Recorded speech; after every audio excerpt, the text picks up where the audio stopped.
Good evening. All right, we're going to call the meeting to order tonight. We're going to acknowledge the placement of the Open Meetings Act poster. Should be right in front of me there. And then Chris, if you would take roll call.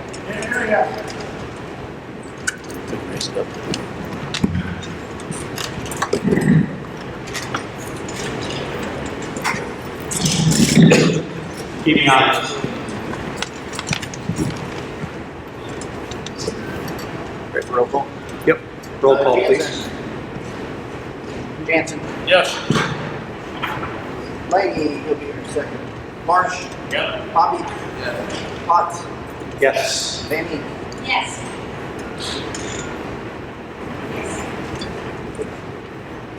Then we would need a motion to leave the meeting.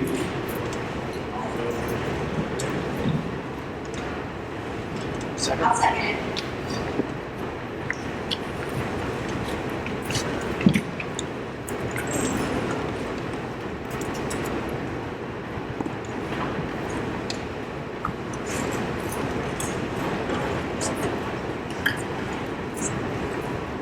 Jansen. Jansen? Yes. Marsh. Marsh? Poppy. Potts. Yes. Vanny. Yes. And then we will move to business, which the agenda tonight is just everything to do with how we got here, updated plan and pricing, financials, and community feedback that Chris will walk us through here.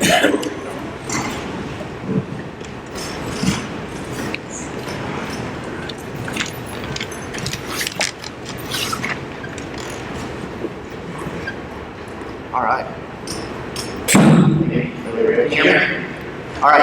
I'd just like to welcome everyone. Thank you all for coming out tonight as we continue this process, continue this discussion. Tonight, our main focus is going to be looking at updates to the plan that came from public input and feedback that we received throughout the process. We're also looking at what is best for our current and future kids, along with the community and district.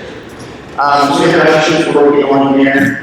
We have Terry Miller here with Architecture Incorporated. Here. We have Phil Buchanan.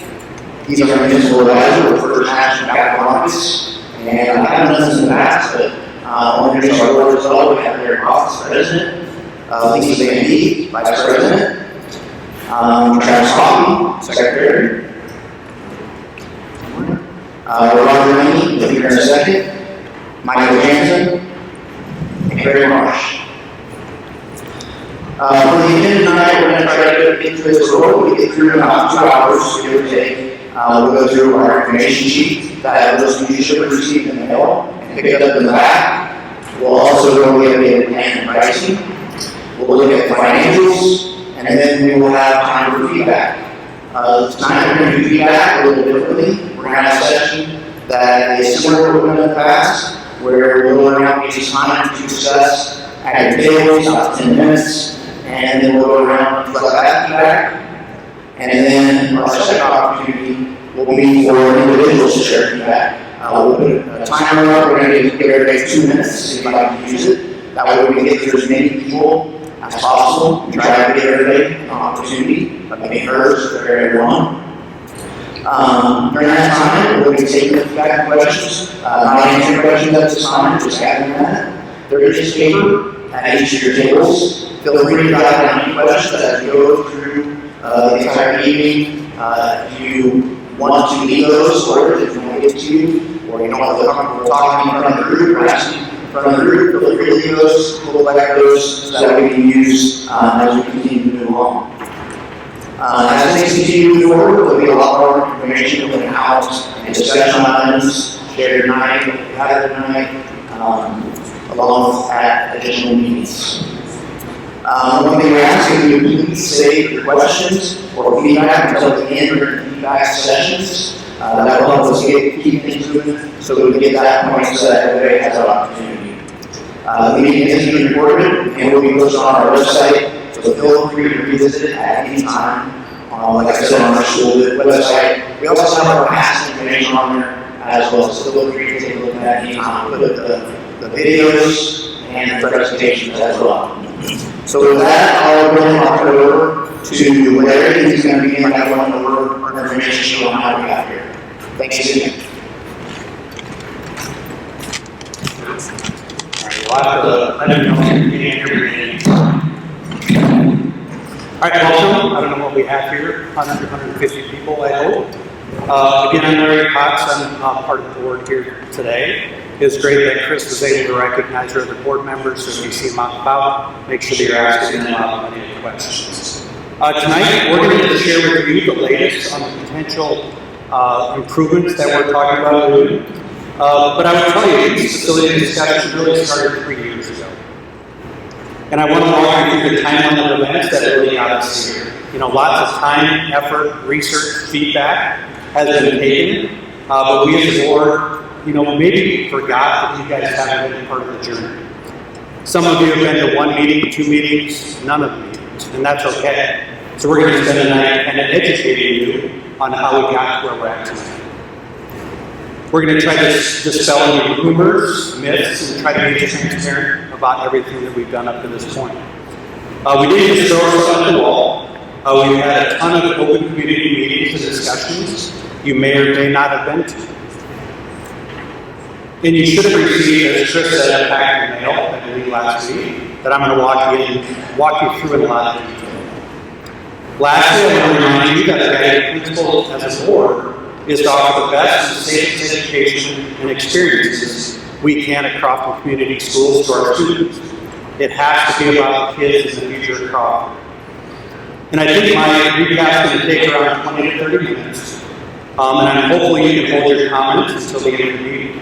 We will give plenty of time for feedback at the end. I also understand that me taking 30 minutes on some things that you already may understand and seem like a waste of time.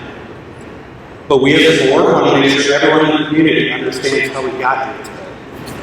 And this has been a 3-year journey, not a 6-month journey, like the last couple of weeks.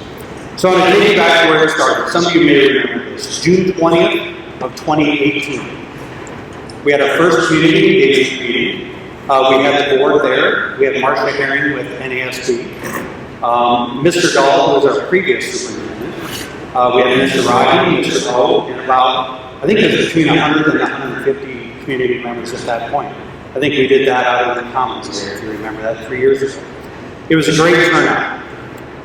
Best NASB had ever seen for a community our size. We were getting great feedback and very positive from the community. And it was very evident in the pride of our school and our students and our community.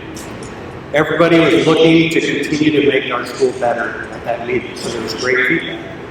Out of that meeting came 4 common priorities that the community wanted the board to work on. Those 4 were declining enrollment. It was a big thing that was talked about at that point. I would tell you we feel pretty good about that. I'll share with you the numbers later.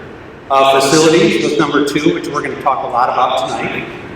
Technology, we feel we've done a great job on that. We're actually 1-to-1 school now since then. Our technology has come a long ways, and I would tell you it probably got us through COVID last year, being a 1-to-1 school. And then number 4 that came out of that was college and career readiness. And that was all about improving our technical and trade skills, and then collaboration with our community leaders. I would tell you Mr. Look, Mr. O. Mr. O's not here tonight, he's not feeling well, if you're wondering where he is. But he's done a lot of work with our colleges and getting our kids to be able to offer college courses and things like that. So 3 of the 4, the enrollment, the technology, and the college and career readiness, we feel that we're in a really good spot as a district. That second one, however, facilities, is the one we need the most work on. This meeting, back in 2018, is really where the facilities discussion started. And out of that, from NASB, they did kind of a summary of that meeting. The feedback from before that meeting, and then at the meeting. Some of the feedback, straight from their summary, was the community thinks we need overall expansion, or addition, or updating to the facilities. In the elementary, we need to update and get some space needs there. Overall improvements to safety and security, which we've done a lot since then, on camera systems and things like that. A question was, what are the ramifications of option enrollment because of space concerns? Can we have people come here from outside of our district if we don't have the space? And then, facilities for programming. We have a lot of things going on. Do we have enough space for that? Linking building campuses for safety, staff collaboration, and effectiveness. Obviously, if you have everything on one campus, things are just more efficient. Do we really have enough space for pre-K and special education? We don't think we do. And then, a lot of facilities like wrestling, the community deserves wrestling. We have a lot in common. There's a need for track and field, drama, music, speech, wrestling space, and locker rooms. So those are some of the things that were talked about during that first community engagement meeting. So we learned a lot after that first community engagement meeting. I would tell you then, it kind of slowed down. 2019, Mr. Dahl, our current superintendent at that point, got promoted. It was great for him, great for his family. We hired Mr. Little, which was a great thing that we did, I think. But we didn't want to throw all that extra burden on Mr. Little at the time. He was a new superintendent at our school. He'd never been a superintendent before. So we needed his full attention on getting to know the district, the student, and our needs as a district. So we as a board put the facility needs on hold at that point. Then we were back at it on January 27, 2020. We had a board retreat. At that meeting was the Board of Education, Marcia Herring again from NASB by Zoom, Mr. Look, Mr. Ivey, Mr. O, Tobin Buchanan, and I think we had 3 or 4 community members at that meeting. It was in the high school band. The agenda for that meeting was to talk about discussing the identified needs of the district, to address an aging elementary school with various issues like the roof, the plumbing, the electrical. It was also to talk about alleviating space constraints at all levels. And it was also to provide adequate facilities for extracurricular activities in the high school. And then at that meeting, we also wanted to develop a strategic overview committee, which I know a lot of you are part of. That was made up of Board of Education members, district administration, which are principals and superintendent, district staff, parents, business owners, and community members to review the needs and the goals of our district. At the end of that meeting, we actually, I think, handpicked 30 to 50 people that we thought would be really good at that and would have the district needs in our best interest. So we wanted community help with that. During that meeting, we really started with the agenda of, hey, let's talk enrollment, space constraints, and adequate facilities. So at that meeting, we talked a lot about the needs of the high school. Some of those needs were, additional locker rooms, wrestling room, weight room, or additional weight room, some more classrooms, security cameras, additions to the CTE building, which is, somebody might just a shop building. Back in the day, that's what our CTE building is. And then some other things as well. We actually talked a lot about the elementary building as well, and some of the needs that we have there. Roof and insulation, air conditioning units, which are outdated and probably need to go up onto the roof. Technology infrastructure, which has got a little bit better since then. The flooring at all levels, I think there's 5 or 6 different levels in that elementary school. Electrical, plumbing, restrooms aren't ADA compliant. The hallway and the classroom ceilings, there's 3 or 4 different levels. Playground drainage, there isn't much. It just kind of stays on the playground. The nurse's office isn't even a nurse's office, so our kids deserve better for that. Gym and building lights aren't LEDs. Security cameras aren't up to what they should be for what we need. And the computer and music classrooms aren't even connected to the main building. They're actually outside the building in that secondary shop. And then we need some added classroom space as well. So this is a meeting where our first discussions on possible options and solutions kind of started. At that meeting, and this was about a year and a half ago, we started some ideas of, hey, should we upgrade or renovate the current elementary school? Should we build a new elementary school? Should we take the new high school, or should we build a new high school and make the current high school an elementary school? Should we add pre-K through classroom addition? Should we add new locker rooms, restrooms, and weight room? Connect the CTE classroom here because it's not connected to the building. Should we add competition gym and locker rooms, wrestling, weight room, stage? Should we do more with the CTE building? Should we add an all-weather track, fencing, lighting?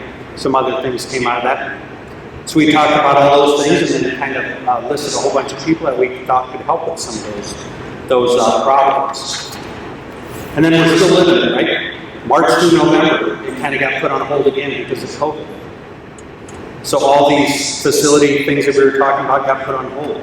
Our priority as a board was keeping our school open and our students and staff safe. Then we were back at it again. number 3. November 16th, 2020, we had our first strategic overview committee meeting, with those 30 to 40 people that we thought of during that last board retreat. And then we actually had a bunch of community members show up as well. The board was there, Mr. Look, Mr. Rogge, Mr. Tobin, and about 40 community members met in the high school commons right outside. At that meeting, we talked about the findings from the board retreat. We actually were able to tour both facilities. So we took a bus from here, drove over to the elementary, walked around that, showed all the people there, the deficiencies and good things of that building, and then we were able to walk them through this building as well. At the end of that meeting, the community landed on the opinion that something needs to be done to address the elementary.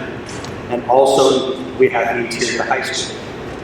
The attendees also decided to move forward with talking financials and bringing in an architect so that we can learn more before any big decisions were made.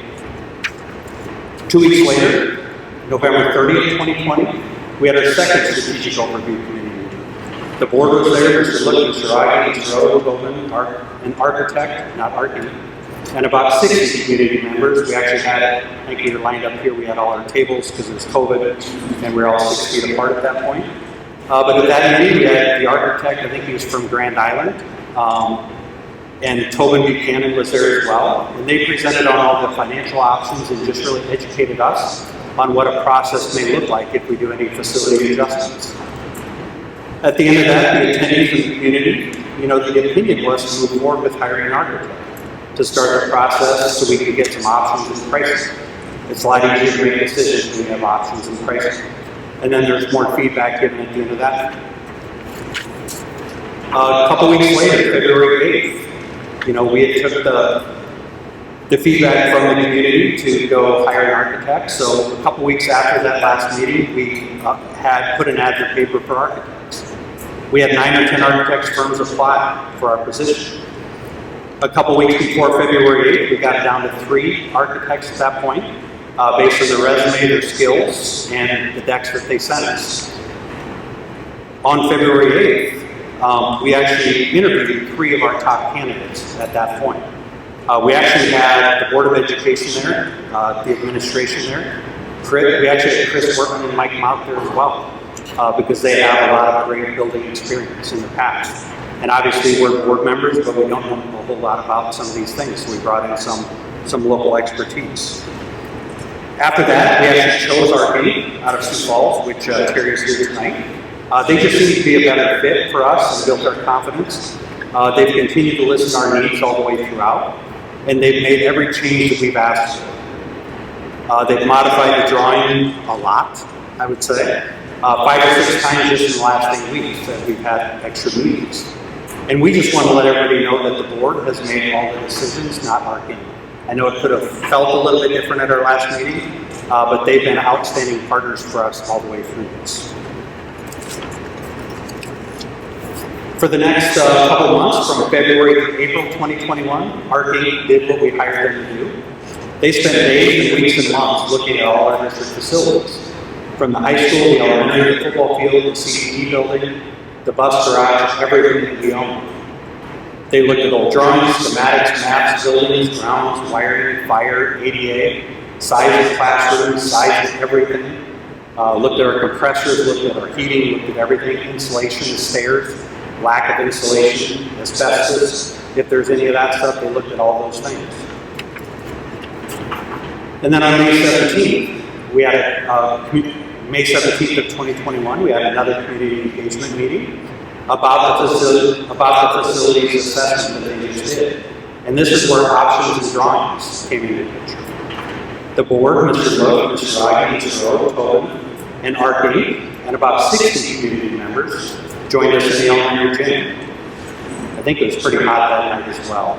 I'm not going to go through a lot of the elementary summary of what they shared with us that night, because I know Terry's going to do that here in a little bit. But that night we shared some options, that we thought were the most logical from the board. At that meeting, we shared 3 different options. The first option was to renovate the existing elementary school and then do an addition onto the high school for our needs here. The price tag on that option was $25.9 million. The second option was to build a new elementary school on the existing site, and then do the addition onto this high school. Price tag on that was the highest, $27.3 million. The third option was to build a new elementary school and addition at the high school on this current site, and have one K-12 building for our district. Price tag on that was $22.7 million. At the end of it, the community voted. Actually, they went and did a bunch of feedback around the room after they saw the options. We had them set up at tables like this, and we gave each person at a table the opportunity to give feedback at that. At the end of all that, I think they didn't share the pricing after that, and then we had them vote on what they thought was the best option. Of the three options, I think we had 54 people vote overall. In third place was to renovate the current elementary school. That got 3 top place votes. The second option was to build a new on the current site. They got 10 first place votes at 54. And then the third one, build a new at the high school site, got 41 of the 54 first place votes. So that vote and that meeting really gave us the direction that we kind of needed to move forward at that point.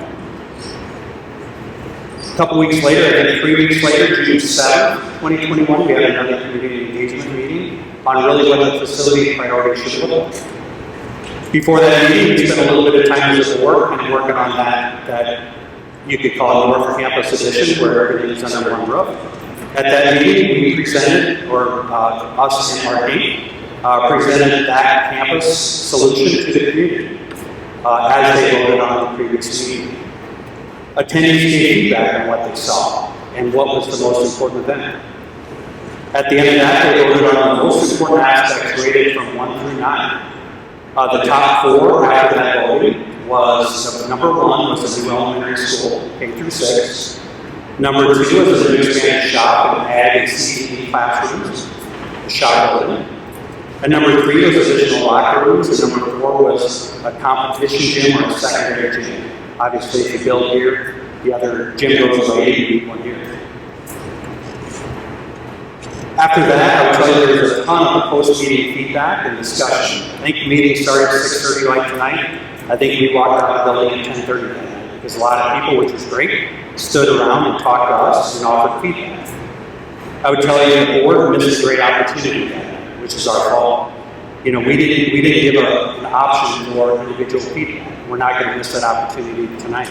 So at the tables, you'll be able to get feedback, and then at the end, you'll also be able to give individual feedback so that every voice will be heard. Since then, you know, we've made a ton of adjustments to what you saw last time, 8 weeks ago. We've had 2 open public meetings, you know, discussing what we could cut and move and still get all the things that the district needed. The current version tonight is all the needs that the district has. There isn't any wants on this page. We cut everything we could possibly cut without cutting programs. I know we all want cheaper, myself included, but there isn't much of anything that we can eliminate from what you're going to see tonight. We have cut $4.2 million off the last version you saw, and almost $9 million off the highest version you've ever seen.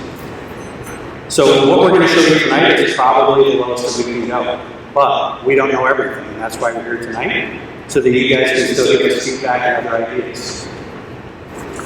So the question is always, why build now? Why renovate now? As you know, there's never a good time to build, and nobody wants higher taxes.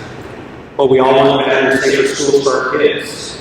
We all want to see our community flourish and better opportunities for our students and community. I think Chris Workman told me this. I think I knew it, but I thought it was great. You know, the best time to build is always 5 years ago. The best time to build is always 3 years ago. The best time to build is always 2 years ago. The average costs go up 1 to 2 to 4 to 5% every single year. And right now we have historic low financing. And the biggest reasons are we have needs to address at both the elementary and the high school. And these needs will not go away. They're probably going to get worse. We have to do something. Doing nothing tonight is not going to be an option. And the longer we wait, the price will certainly goes up, and our needs don't go down, and they don't go away. I know there's been a lot of chatter on why not just renovate the elementary. So we're going to spend some time with Terry tonight. She's going to walk through just kind of their facilities assessment that they did at the elementary, just to educate us more on that. I didn't read the summary, but the summary was only the gym and the 4 westerly classrooms are salvageable for the future. If you don't see that or would love to get a tour, we'd love to take you through the elementary school. I graduated there 30 years ago.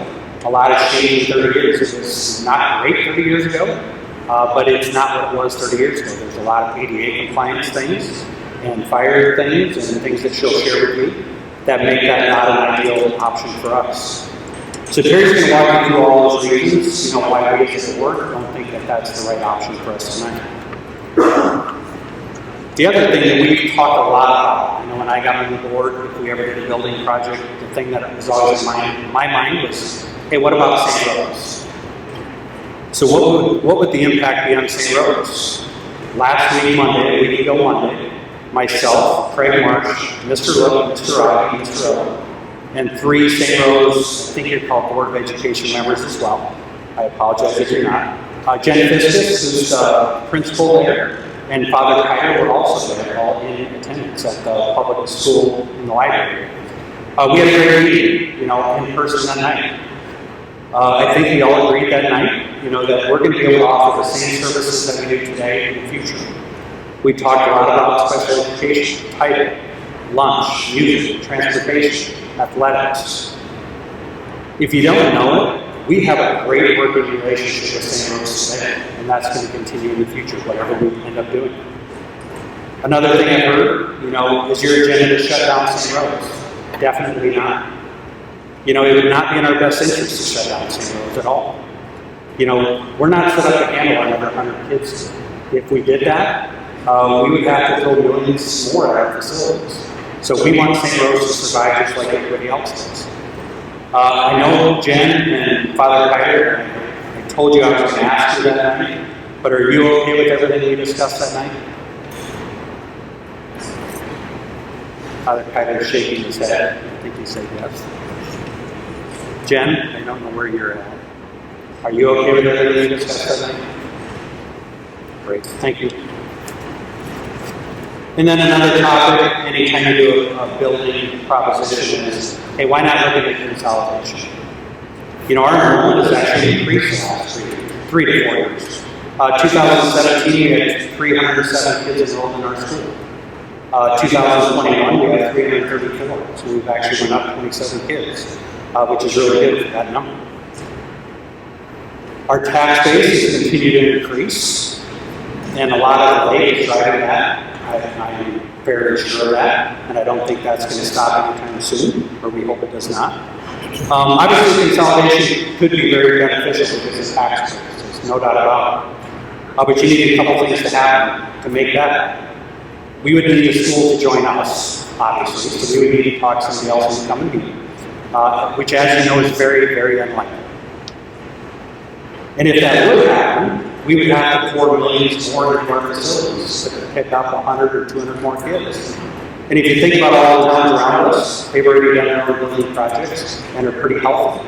So I don't think there's any takers there. You think about Niobrara, Bloomfield, Minot, Wausau have all done recent projects.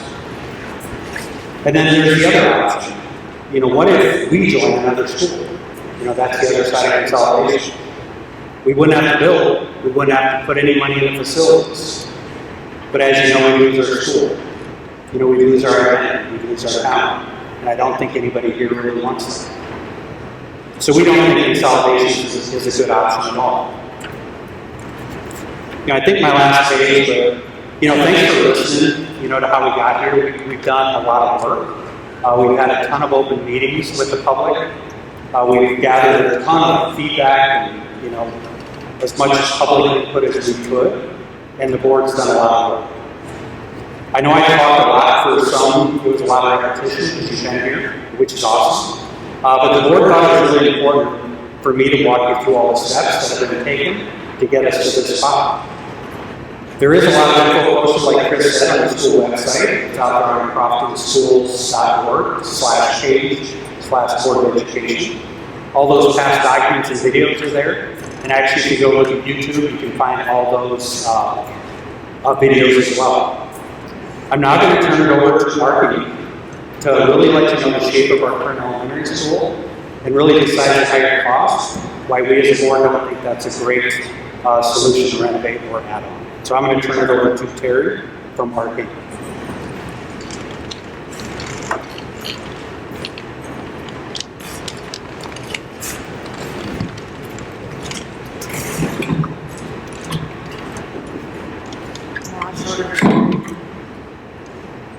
Can you hear me? Shut up. Can you hear me now? Perfect. Okay, as Larry said, I'm Terry. I work for Architecture Incorporated. I'm a project architect. I'm one of, actually, there's three of us. It's me and Steve and Andrew. And we were hired by the board, and part of our services is to do a facilities assessment. And what that means is we take a look at your facility, not just from the actual walls and the roof. We also take a look at all of your classroom spaces. Do they meet what we would see for a standard size? Do your mechanical electrical systems work correctly? Where are your secure entries? Are there secure entries? And just did a really in-depth look at all of those things. And we've made a report. We have a long report. We take a lot of pictures. Those pictures also help us to explain why maybe things are one way or the other, what the perception of certain areas. Some of the things that we like to focus on are building life safety, ADA compliance, what it would take to become ADA compliant, and sort of all of those ordinances and rules. And one of the things, I think the biggest thing that we always look at immediately when we get somewhere, because it's usually a priority of a community, is the life safety. And what that means is your security of your facility, not just in how community members or people come to your school, but also your fire protection and the different fire alarms, because there's several different levels of fire protection. So I'm just going to go through some of those different sections and the things, the deficiencies and things that we found throughout our walk around when we came and we did one here at the high school, but the one I'm going to focus on for you is the elementary school. And as a part of that, also I know a lot about mechanical and electrical engineering, but I do not have PE after my name, so we made them come down here too and walk around. We had our mechanical engineer and electrical engineer with ACE from Sioux Falls as well. They came down and did an assessment of both of your facilities as well. I have their information and I can relay their jargon to you a little bit more understandably. One of the main things that, like I said, is security. And the security team has two different levels. One of them being your secure entry point. And when you come into a facility, the way that we would like that to be done is that you come into a vestibule, and when you come in the front, those doors are open. But that second set is locked. So that if anybody after whatever time your bell rings, 8 o'clock, they have to be buzzed into the office. And that is a little bit different than what we have here, in that when I buzz this door, I can walk right into your school. I don't have to go into the office. So that is one thing that we need to make sure that we want, and then you get buzzed into the office. And the reason that's really important is 90% of the people that come to your school on a day-to-day basis don't even go any further than the office staff. The second part is that you have to get buzzed into the school. So it's a 2-part system. When I go to the elementary school, I get buzzed into the front door, and then I can walk pretty much wherever I want. So there isn't a secure entry. There's another issue that is your only actual ADA compliant entry point. The rest of the entry points to the school have either a clearance issue, meaning at the threshold or at the sides of your door, because you have to have clearances on both sides of the doors, or there's stairs to them. Then there's the second part of the security, which is your security envelope, meaning that once everybody's in the school and the bell rings, nobody has to go back outside. Well, at the elementary school, in order to go to a music class or your CT classroom, that's a detached building. So it's school changes, we're having kids go back and forth. To us, that's a breach of the security envelope, and we're having an issue in we consider it a breach, I guess is what our terminology for it is. The next part of this is more in line with what people would consider true life safety, which would be fire systems. There is no fire sprinkler system in an elementary school.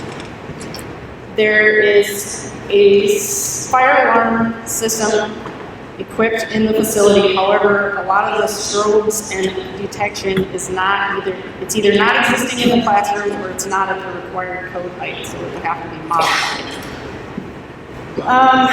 The structure also has a functioning security system, and it seems to be fairly new, as our electrical engineer pointed out. There isn't the appropriate number of exits. There's stairs and corridors in between a certain number of the exits, so it's not considered, they're not considered accessible for the number that were required, based on the size and scale of the school. Now, I want to point out that just because there isn't a sprinkler system doesn't mean that your school couldn't be safe. The issue that we found with your schools, the corridors aren't actually fire rated. So if you didn't have a sprinkler, that we could work with that. But the problem is that the CMU walls, they don't go all the way to the deck, so they're not sealed, so that creates a fire hazard. There's been several different duct openings put in the walls. There's been for technology, when you guys did all the updating, that's been punctured. And then if you ever look at the side of the door, you can look at that door back there, you can see on the side there's a sticker that gives it a fire rating. I found 2 in this school. Every one of those doors should be rated on that corridor. There's also the wrong hardware, considering you have a hold open on each one of them, so every teacher can put the hold open, and you can easily remove them, obviously. But there's a kick down, so that door will not automatically shut. Because what we want to have is a corridor protected, so that if there is a fire, the kids can get into the corridor and get out of the building. That is a crucial point. That's why in every school you will see on the wall, this is the map, or like if you go to a hotel, you see a dot, this is where you are. We want to get you in the corridor and get you out. That's our biggest concern. There are none of the doors, I think there was 2, like I said, there was 2 doors that had that corridor rating, so that corridor does not meet compliant to be rated. The classroom doors in pairs, because of the way that they're laid out, do not meet ADA accessibility. There's not enough clearance on each side to be able to open those doors and meet that code requirement. Your classroom lock sets, they aren't, you have them here, they're at this high school, they're considered a classroom or an intruder hardware set, so that in the event that there's an intruder or an issue, what we call a security breach, the teacher could lock the door from the inside, or here you have the classroom locks where they're actually always locked, and then when you shut the door, it's closed and it's locked. The elementary school does not have those. They actually have a thumb. I found some that had a thumb turn, some that had a push button, and some that were storeroom locks, so they're just always locked and can't be unlocked correctly. Accessibility, that's the next issue. I had a question from one of the board members, and they wanted me to explain how accessibility / ADA kind of works. The simplest way to explain it in terms of how it gets kicked in. The simplest way to explain it is if you have a restroom, your sink goes out. You can replace the sink and not have to make it ADA compliant. Say it cracks or whatever. If we start to try to adjust that layout, that entire room has to be made ADA compliant so that it can be used by students, and it meets the different clearance dimensions. There's a 5-foot diameter circle. There's 40 inches in front of each lavatory and or the hand dryers. Those are the steps where it starts, where we have to make them compliant. In the elementary school, there isn't a restroom that meets ADA compliance. There's the one restroom is close, but it's on the middle level of your school. The only locker rooms that are in the facility are on the lower level, so there's no access to that location. That doesn't actually include stairs. Part of the facility, we could make the lower portion, we could make that ADA accessible. We could make the upper portion ADA accessible. One of the questions that we were asked by the board was, how do we update the facility In what way can we do that to make it ADA compliant and make it accessible to everyone? And make it functional? And that was one of the options that were presented in there.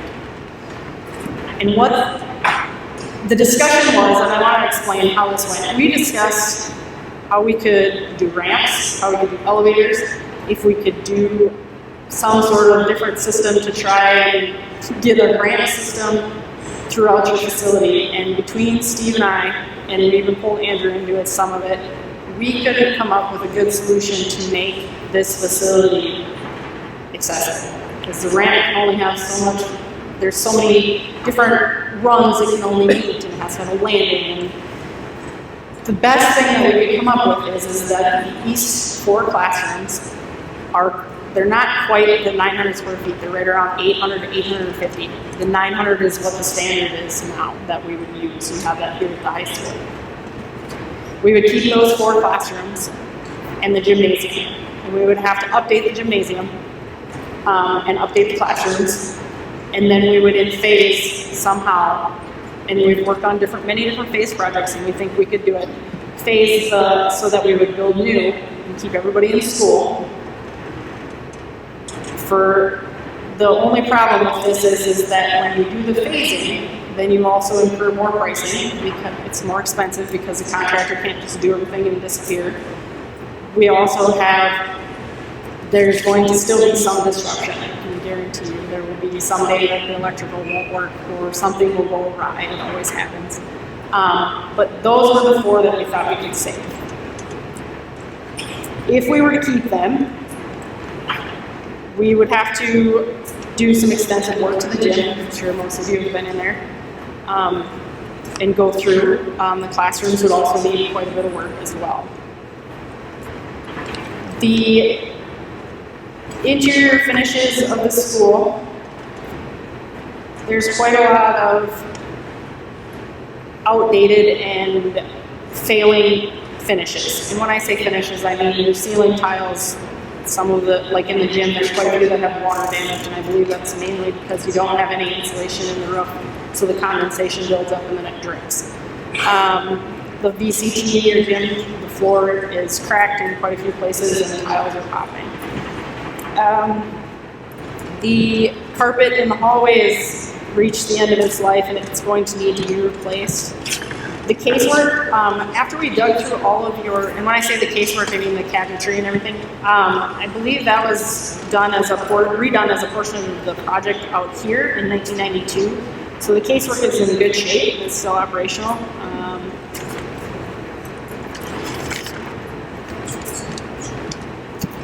I'm sorry.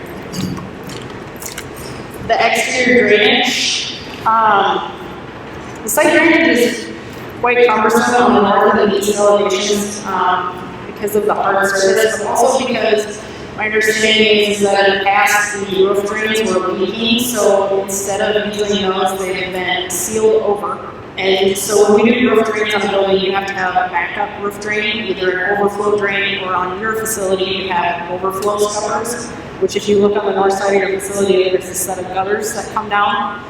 So instead of using the roof drains, you're using the backup system to drain onto the site, and then it's going across your playground. And there isn't a great deal of fall across there, so I believe that you probably have quite a bit of water that sits up there. That is also causing, when we looked at the exterior, we looked at all the brick and everything, and the brick looks pretty good for the most part of the facility, but on that north wall, there's quite a bit that would have to be tucked and repointed if it's going to be utilized, because I think the freeze-thaw cycle is getting to them from those over drains. The roofs, and one other thing on the exterior walls, because of the timeline and when we look through all the drawings and everything, I don't believe that you have any insulation in your exterior walls or your roofs. Insulation is saturated, so it's not doing a lot as well. So any heat that we're pumping in from your boilers is just kind of going right out the window, quite figuratively.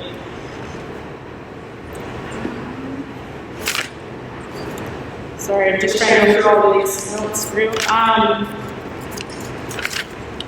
The one other item that, so educationally, we make some assumptions based on what we see when we're walking around. We went when nobody was in school. I believe you guys were at basketball state tournaments when we walked around.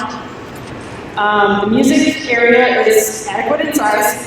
There isn't any exterior lighting or natural lighting that comes into this area, and based on the music and the technology being in an outdoor building, there isn't any restroom out there.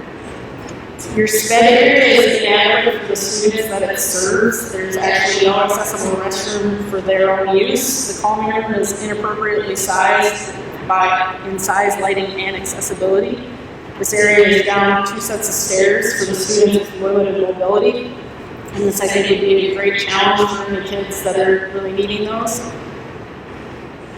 The lower kindergarten room, it was supposed to receive, that area was supposed to receive an addition so that you would have been able to access the sped area, not going through the kindergarten room. I don't know, that it was shown on the plans that that didn't happen.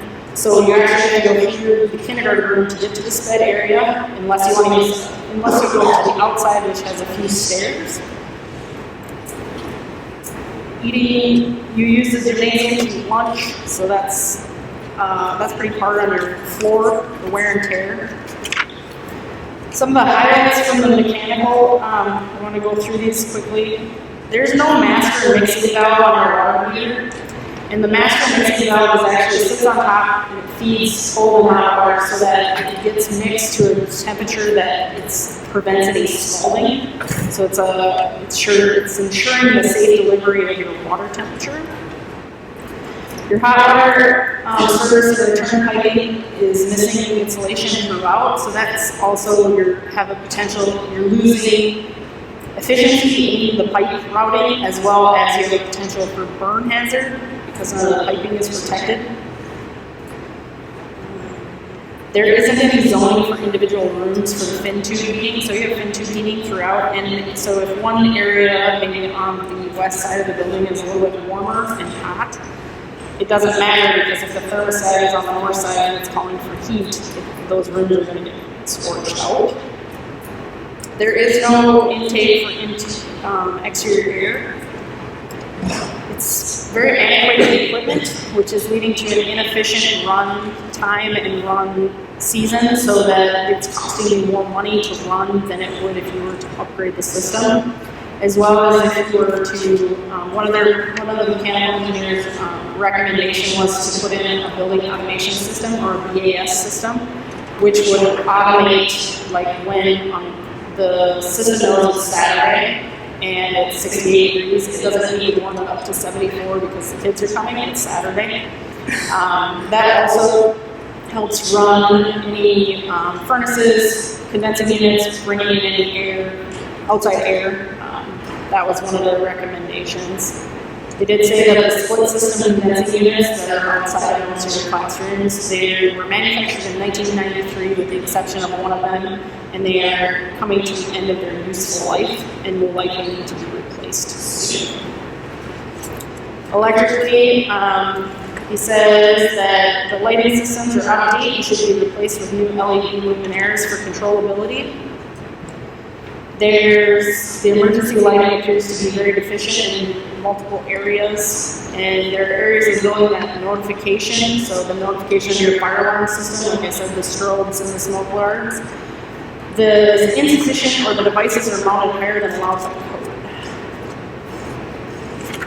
So we took all of this and put it into a report and we gave it to the board, and this has helped us to inform our decisions on making what we proposed, what we think would be helpful information to the board so that they can make the decisions that they need to make based on what's already at the school, what needs to programmatically be added, and to push this process forward with the foundation of information that they need.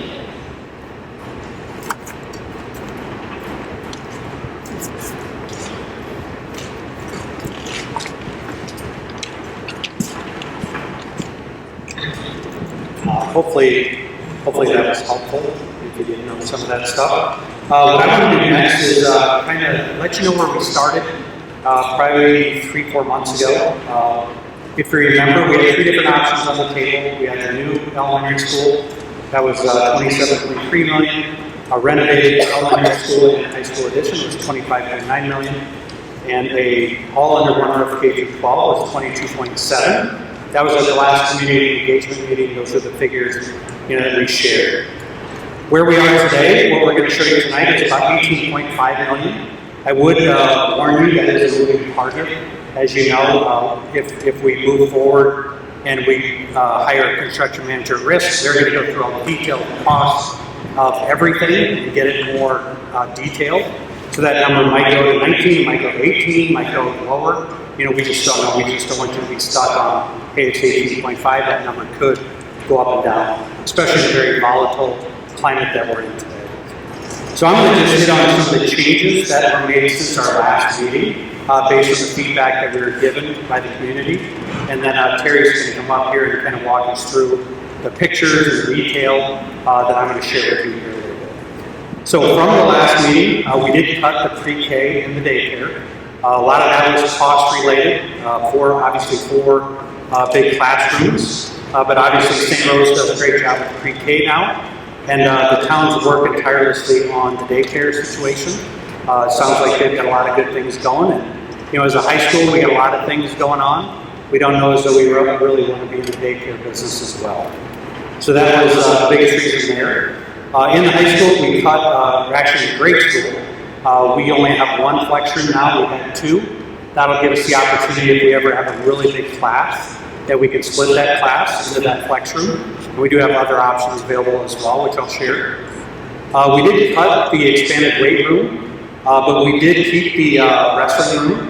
What we're going to do is put a couple of garage doors or door types in between the weight room and the wrestling room, so that obviously the wrestling room doesn't get used all year long.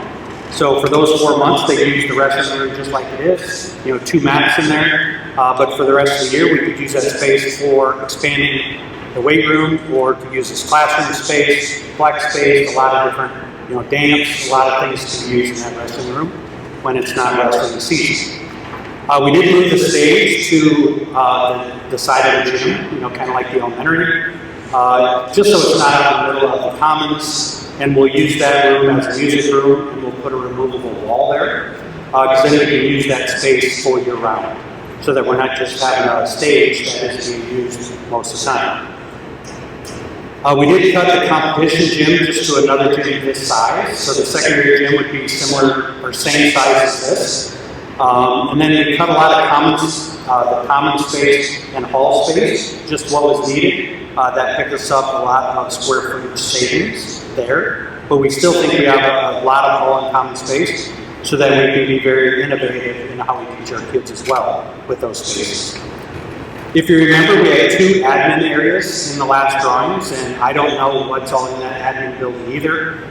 Terry's going to share some of that, but I do know we went to one side, or 1 instead of 2, and cut the space down. That's where our superintendent's offices, our 2 principals' offices would be, all our admin space, the nurse, and Terry will fill you in on everything else that goes in there. We got those 2 together to make it safe and secure for our students, and to get everybody in one spot to be really efficient. We did change the entrance and the parking to save some costs, so we can use some of the concrete we currently have. In the last drawings we had, we really took our old parking spaces, so we kind of went straight east, north, or west to east on our school, which you'll see the drawings. That'll save some concrete costs. We did add to one area, and that was the CTE space, the shop and the ag, and that space, because there was great community support for that. So we'll have Mrs. Mann's classroom in there, and Mr. Sanger's classroom in there, and there'll be a bigger shop space there to use, because that is really the face of our community. In all, we cut about $4.4 million, as I said before, off the original plans, and close to between $9 and $10 million off the original plans that we shared. Here in a second, I'm going to turn it back over to Art Inc. to walk you through the latest version that we have made a ton of changes to once you see it.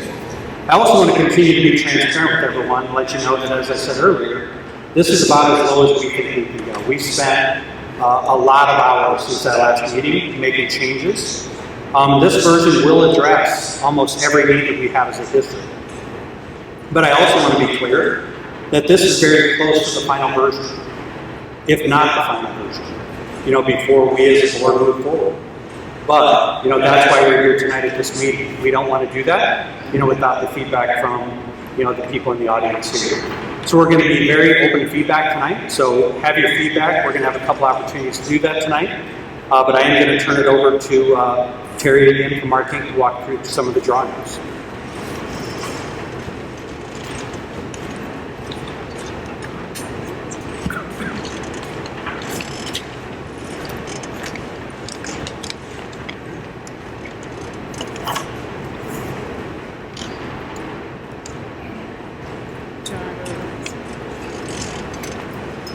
Okay, so this was the one that we had before. We got all the feedback. And I'm going to walk you through this. I want you to, there's one thing I want you to know. The colors are the same on this plan as the next plan. So if I say the administration is green, the administration is green on the next plan. So it helps relate to that one here. Plan north is straight up. So if you look up, this is your current building right here. This area. Some of the things we focused on in this plan was getting all the program that we didn't ask to do. So I'm going to go over it briefly though because we changed it quite a bit. So that's fine. This is the current plan that we have right now. This is down at the 18.5 million is what we anticipate. And we blew this was a little bit different because I made it a little bit bigger so that you can see a little more. The cutoffs of the ball fields over here. So again, here's your current school right now, all the white. Coming in, we wanted to kind of simplify, but also make sure we had enough parking. And the reason that this is kind of this loop here is because this is the elementary secure entry. This would be your high school secure entry. And the administration that Larry was talking about, this green right here, there's going to be a lot of activity in here because as I said before, this is your secure entry. 90% of the people that come into the school will not go outside of that green box. They will come in, drop their stuff off, talk to the superintendent, meet with the nurse, give her forms, whatever need be. This is where you're going to come in. And this is, you're going to come in these doors. This line right here is really small, but that's the door that goes into the administration office, and this is the door that gets you in the hallway. What's in there is your superintendent, your two principals, your high school and your elementary, your nurse. We have also in there, we have your elementary workroom, because we don't have those up here. Let's see what's in there. Your counselor, and two receptionists, and this area is just going to be just your main hub of the school. This is where everybody's going to have to come to talk to get into the school to see people. Then once you come in, this is, if you remember, you can see this line right here. This is your outline of your entry currently. We're going to leave the commons as is. You have really nice commons, and it serves your high school and middle school really well. But this blue area right here, this is where we're going to have a little bit more classroom space, which is where Sterling's office and your office is your current office. Yellow, everything in yellow is considered corridor space, circulation space. But right here, this is your commons. This is the new elementary commons. This is where your elementary kids are going to eat lunch, which is going to be served out of the servery. The kitchen will serve from here. It won't be in the kitchen or anything, it'll just be your serving kitchen. Then there's restrooms. The really cool part about this being right in between here, in between your two gyms, and just, this is your new wrestling multi-purpose room. This can act as sort of your commons, not only for your elementary kids to eat lunch, but also when there's activities going on. If you have kids playing in this gym and the gym next door, there's an area in between. There's up to, if you're, because I know the doors doesn't go out as well here, so never not goes up, commons up here. This is the concessions, and this is your kindergarten room. This little gray dot right here, that's a restroom within the kindergarten area. Then we give them a little bit wider corridor out here because they like to do some activities out there. Teachers can run that space and use that quite frequently. And then a secondary kindergarten. And we have 1 through 6 around the edge. That way everybody gets some really great natural light. The elementary school right now is some really good notice. There's some good natural light that comes in. We always like to capitalize on that. Then this hallway you see is a little bit wider too. This is an area that can be programmed as well. That way teachers can use that. The weather's not great and be in recess. And program it first. It kind of really expands their classroom. Gives them more opportunities and more space to spread out. This gym is the exact same size as your current gym. The only difference is we added the stage with the side stage, and the other side, and then this would be a ramp and some storage. So it would be a ramp to over to the stage and over the storage for the stage. This is your media area for the elementary school, as well as computer lab below that. So this is why this is pink together. This blue kind of T shape is your SED area, and that will obviously get broken up to meet the needs for Title I, for speech, for all of the activities that are in this area, resource spaces, things like that. This is the CT, I'm going to call this the CT shop block. This is the actual open shop with this white pad up here. You can see this is it's concrete up here, so it's only these big workers, that's what the squares are. So that the students and our order shop teacher or CT place that and they'll just build stuff outside and it's nice, it's awesome. And then we have a CT classroom and an ed classroom adjacent to your locker rooms and these are the gym. We currently have 2 locker rooms. We want to add so they have a total of 4. That's what we typically see for high school size. We have 2 exterior doors so that we can send folks out this way to the fields. And then this is your weight room / multi-purpose room that these 2 squares right here are indicating that there's an overhang door there. So that students, when it's not being used as a wrestling room, it can be expanded to be the weight room. It can be used right now. The last time we were talking about many different things that this could be programmed for in the off season. And up here you can see we need to be able to make sure we get the turnaround, so we can send the kitchen deliveries in out, and also we can get it that this doesn't come around. We have a gate shown for the playground, because that's what this is indicating. This box is just our service playground. This green goes back about that far to your trees. That's what we would consider your green grass playground area.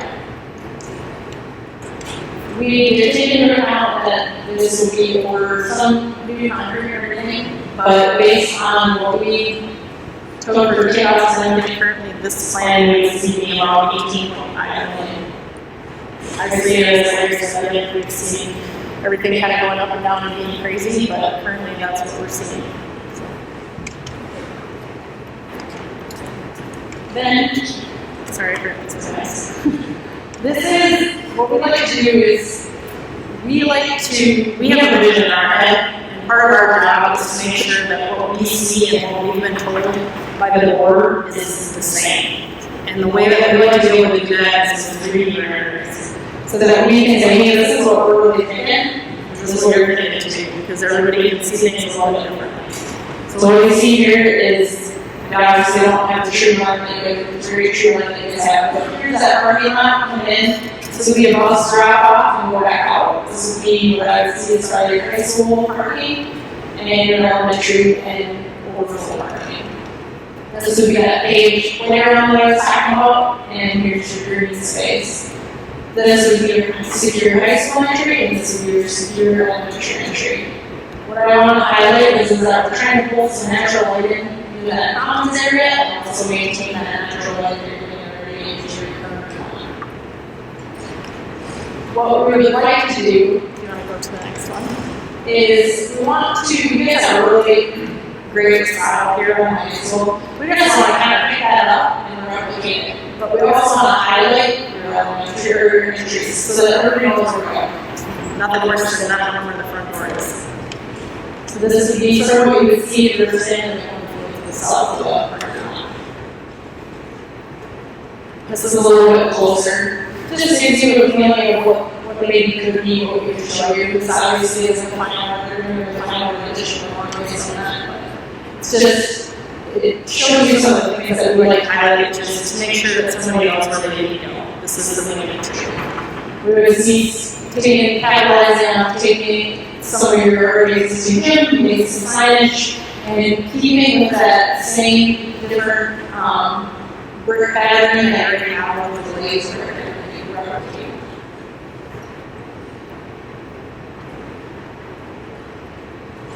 This would be the main entry, so this would be where the district office would be. And then this would be on the back side, this would be where, this is the driving lane, this is the kind of the CT and the A room. Here's your playground on the side.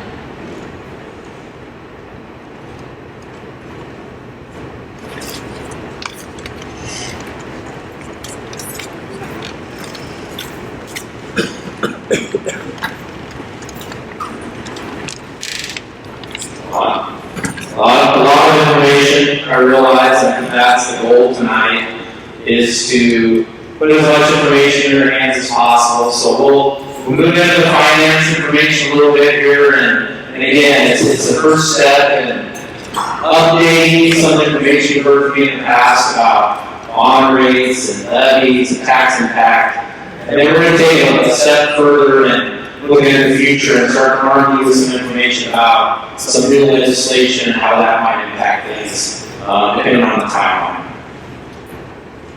So those of you that have been on the meeting have seen this slide before. I just use that as a benchmark for information to at least help you understand a little bit of what the total valuation of the district is currently, which is about that $600 million. And what that means is for every penny the board levies and taxes, that $600 million generates about $60,000. So we're going to pull that idea forward and look at bond payments and what those might look like based on the new project number.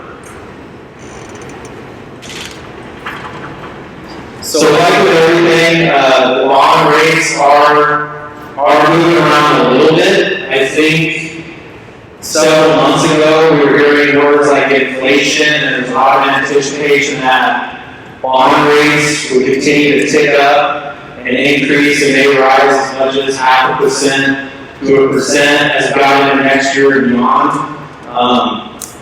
While it's not news that anybody really wants to hear regarding Delta variant and other things like that, some of that talk right now is actually holding bond rates down a bit. So as there's those concerns in the world, those uncertainties about the economy, what that does is pushes investors more back toward bonds, municipal bonds, and school bonds. So hopefully those things get better, but maybe the one bright side of that is if there is going to be a project and there is going to be bonds issued at some point, then those rates will still be quite low historically. They're not the absolute lows. We saw as low as 1.5% on 20-year bonds at one time. They've come up somewhat, but this is still a preliminary estimate on where 20-year bond rates might be in that 1.75% range. When we look at a project of $18.5 million, that looks like it would require a yearly payment of approximately $1.1 million in principal and interest. And when we run it back to that bond levy or that levy situation, your math, as I pointed out prior, for your district right now, in current bond rates, your board would have to levy about a penny per million of bond issued. So go to the next slide. An $18.5 million bond issued today, with those rates and valuation, which can both change a little bit, would require a bond levy of 18.5 cents to generate dollars to make that annual payment. We usually try to just provide some tables to give you an idea. whether you just you live in town and you own a home, that those taxes affect you one way. If you are an ag landowner or producer, then your ag land tax and your home. So we're just showing you a little bit of what some benchmarks are for 18.5 cents in the bond levy. And the formula allows you to just calculate your own individual situation. You get your tax information, you look at your valuation today, and you multiply it times 0.00185 because at 18.5 cents, you would actually figure out what your taxes would go up to make this bond payment on a bond this size. We're using averages of assessed value per acre across Cedar and Knox County for these tables. So please understand these are estimates and benchmarks to get everybody an idea. Of course, we have to do your own individual values to really figure that out. That is how things stand today under current statutes in Nebraska for school lawns. Currently, ag land is assessed at 75% of its rate value for the purposes of taxes. All this information up here is how things stand today under current statutes.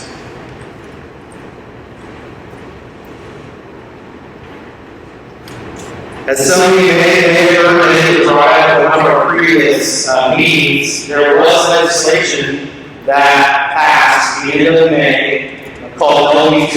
And I think that was brought up the last time we were all together. And we said that we were beginning the model to try to figure out the impact of LB2 on school lawns. That bill passed. It was not signed into effect by an emergency clause. It actually goes into effect January 1st, 2022. So all lawn elections that pass after January 1st of 2022, LB2 will be the law of how taxes are calculated for the purpose of that bond. Bond is running before January, if they pass, will be calculated as they have been and currently are. Several districts have been working on a timeline, working toward a big fall election, LB2 passed, that created a lot of conversation, maybe even struggle for boards to figure out the best path forward, try to figure out what does it look like as far as our district. Tonight is an opportunity or effort to educate guys on our best ability to walk through that model. If you haven't already looked at things regarding LB2, hopefully this helps somewhat.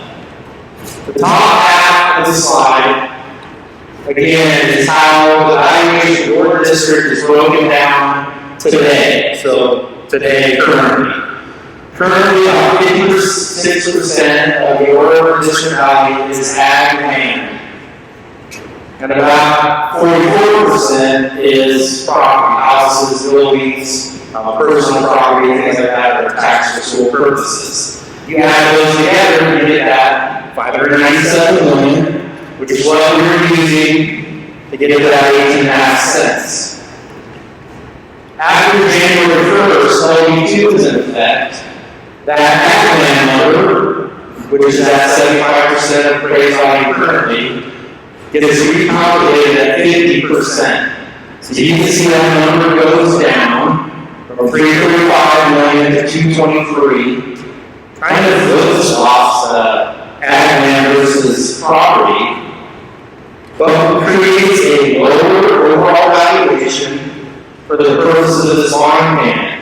So if the bond payment doesn't change, once it's set, it's locked in, that's the number of tax dollars that have to come in each year to make that payment. So it doesn't change, but if the valuation goes down overall, then something else has to come up to generate the same number of dollars.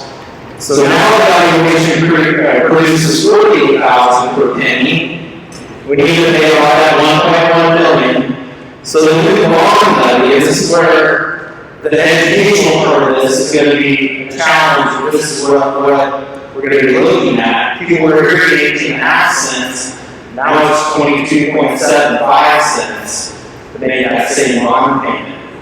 Tax has to go up, bond payment didn't change, but the levy does go up to generate the same dollar. So about a 4.25 cent increase on the bond levy.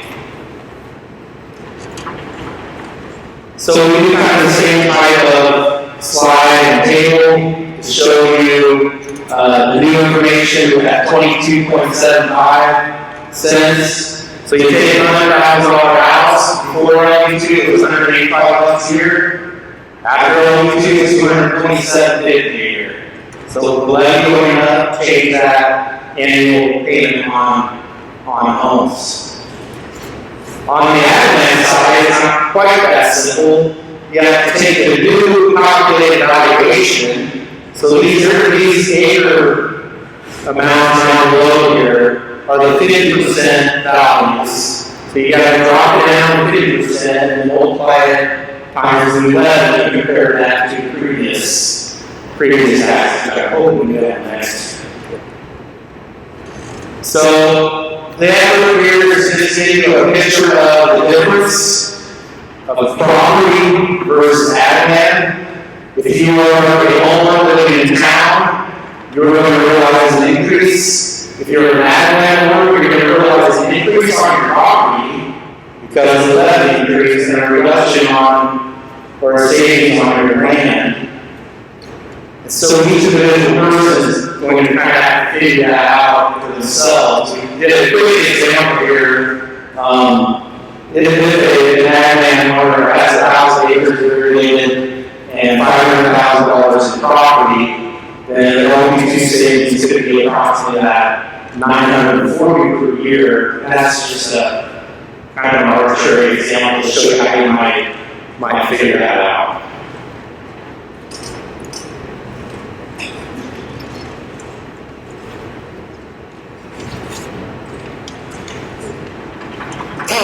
So I think I've been clear to share this evening as the board has discussed this. I do believe it's the board's intent, and there's still some work to be done with the final project. But the more than likely hold this election after January 1st of 2022. And so I just wanted to share some last thoughts on special line elections for school districts in an even number year. So next year's an even number of years, either the primary and general election. Districts can hold bond elections on those primary and generals, or they can call a special election at some other month during that year. They can't call a special month right before or after either one of those elections. The thing is, if you're going to be that close to it, you might as well just run a primary and general. I think there's a thought that wait till after LB2, but moving as soon as possible to try to minimize interest rate risk or construction risk would present an opportunity to run an election early spring, late winter, in February or March. So again, that the February March election, February is probably soon as the district probably run a 2022 election after LB2, just because the board has to call that election 50 days prior to that month and trying to get information and get detailed information out to the public over the holidays, things like that, and moving in January is very challenging. So we're right in February, this is a month that would be doable. And then just a reminder that to call a special election, the resolution would have to come in front of the board. It would say in that resolution within the intent would be to run the election. It would say in that resolution that it would be for an amount not to exceed a certain bond amount, which means they're asking the public to vote on giving them the authority to issue up to but not above a certain number. So that ought to be decided and approved 50 days prior to a February election, which would be around mid-December. And I would have to deliver to the election commissioner no later than December 21st with the majority of the board approving doing so to take that to a public vote. I think election day would be like February 10th or something like that. So hopefully that's something we can work on as well, try to provide as much information as we can at this time on the legislation, how it impacts things. It's hard to know where people stand on that. I think a lot of boards have been struggling with that, but wanting to make sure you guys all have that information this evening.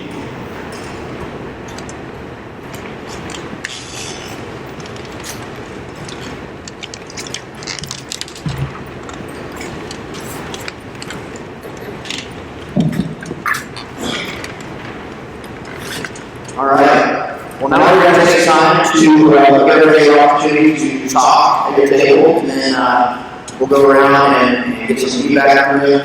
Just on everything that you've heard tonight, seen tonight, and like I said, talk about your table, write down some ideas, if you have anything you want to talk about, we get an individual section, but we'll throw time over here, give you about 10 minutes, and then we'll start going around the room, give you a chance to talk. Like I said, after that, we'll go around and do it individual so that we keep this moving. So go ahead and begin the discussion at your tables. Thank you.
And they are in better shape today than they were on the day they were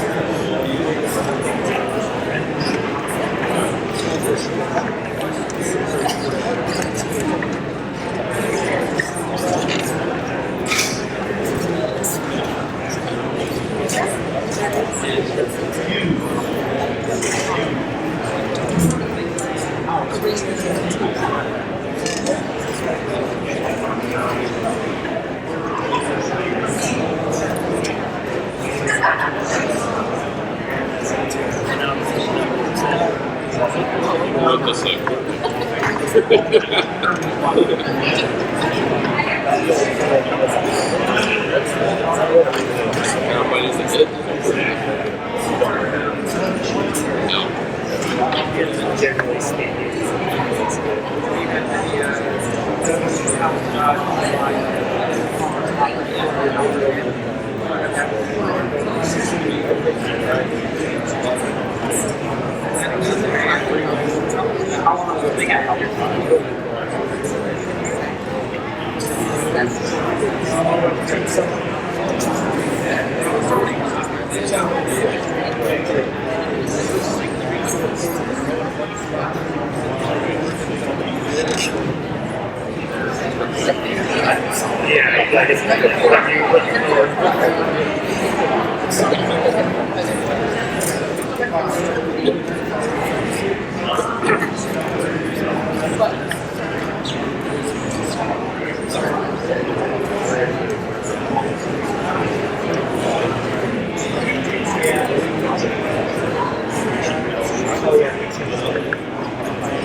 That's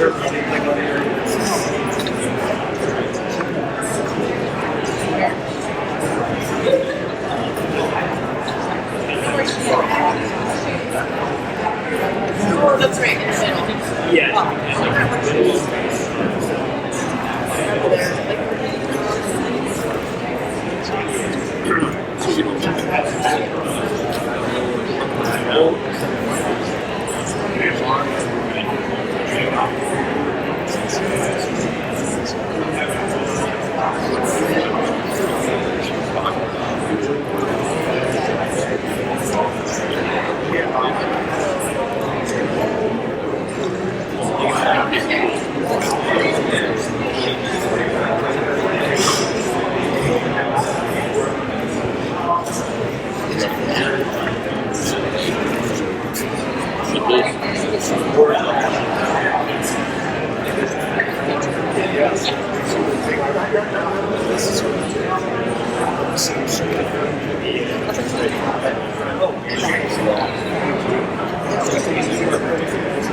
Look at that screw.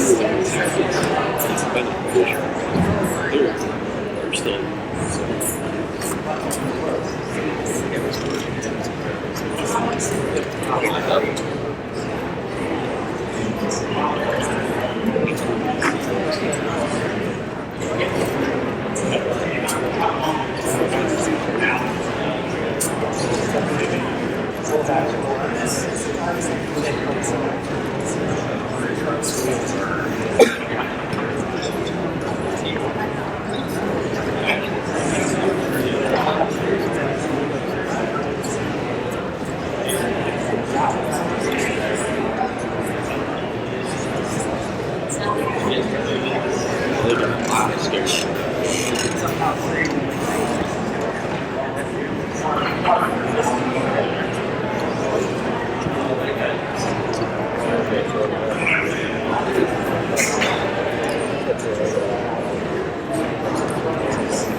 No, obviously.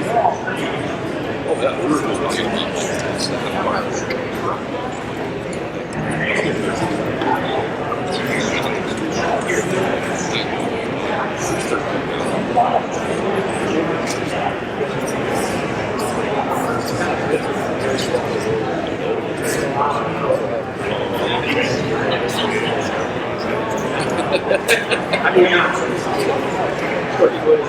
They're gonna make you sure.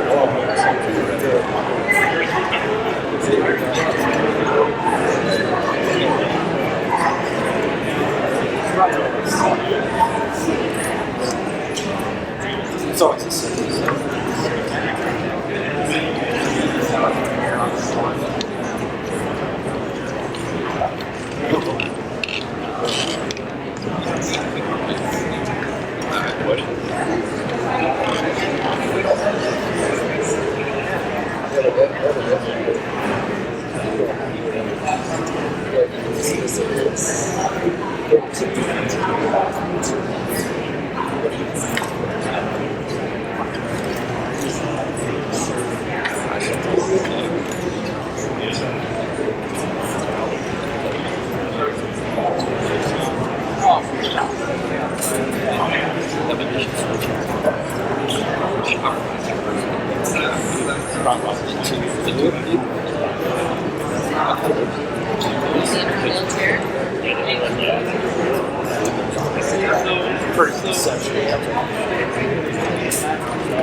I'll give you just a couple more minutes to wrap it up. If you would designate someone at your table to be the spokesperson, we'll start going around in just a couple minutes. And again, we'll have the individual time after that.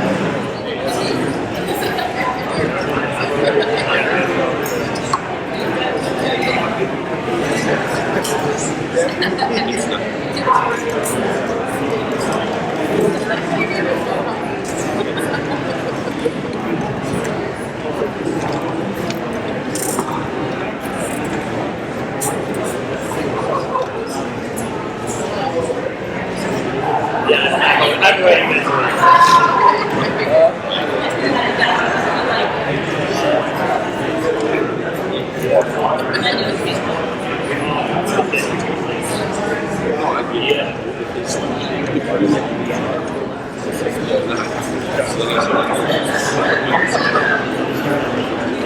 Whatever you want to do, I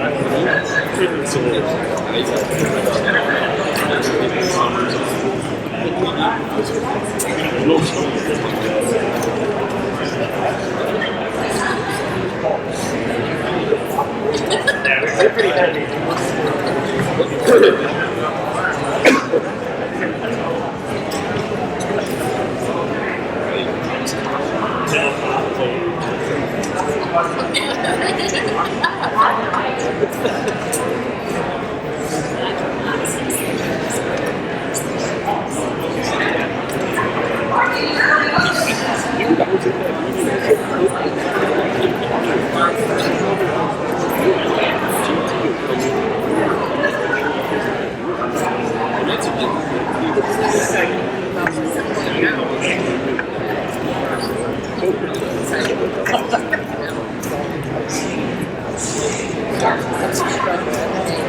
Everything.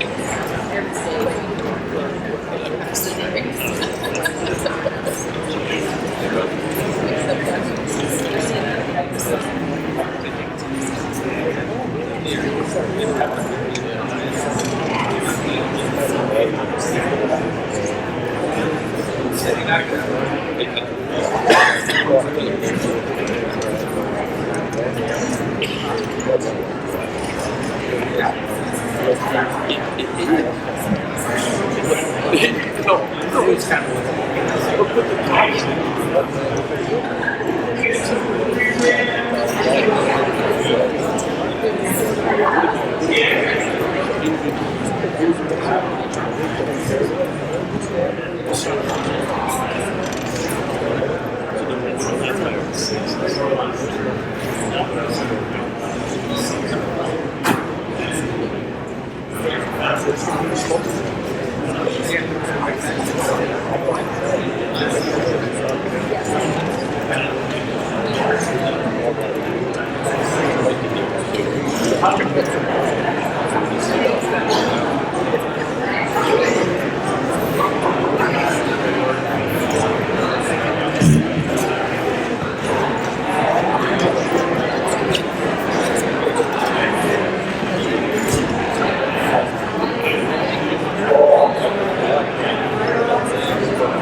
I'm not either. You would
think I would.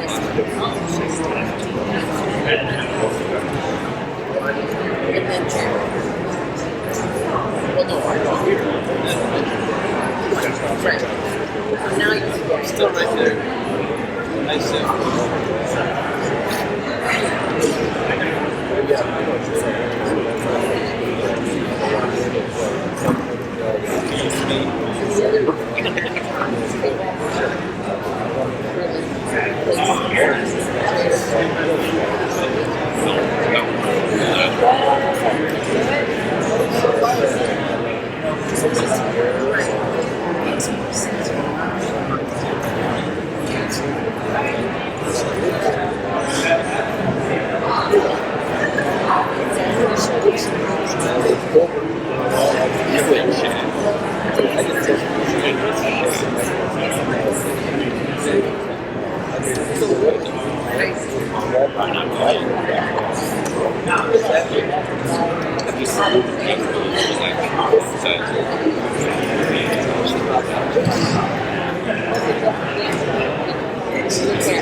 What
fancy they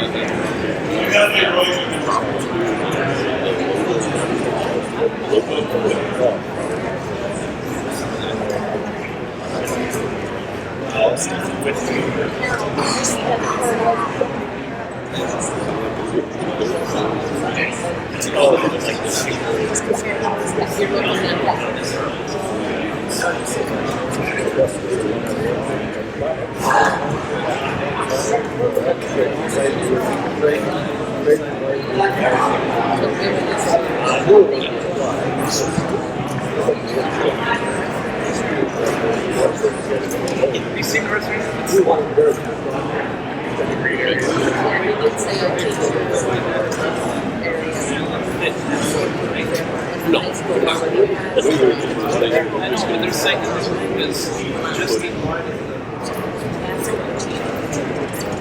so what's that? Yeah.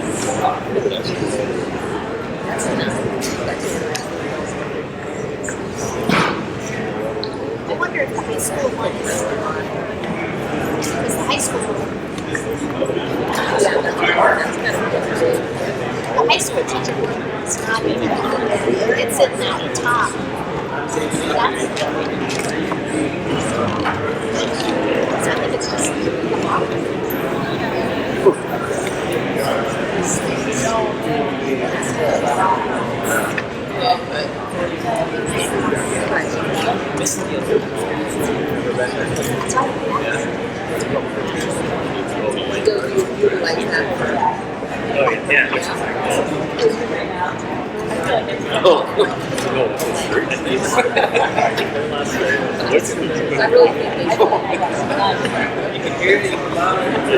so I think it's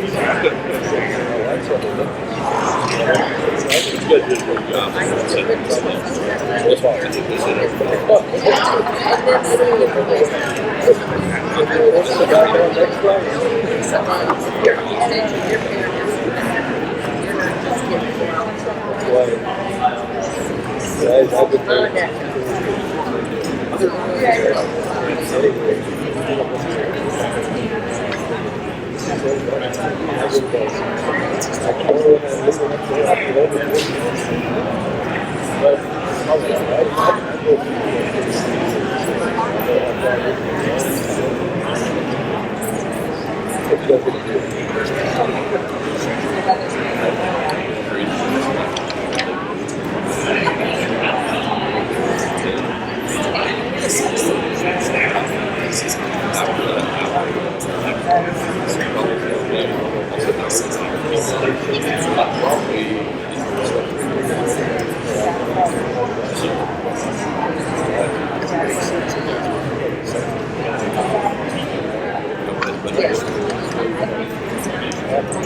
Things happening a little bit.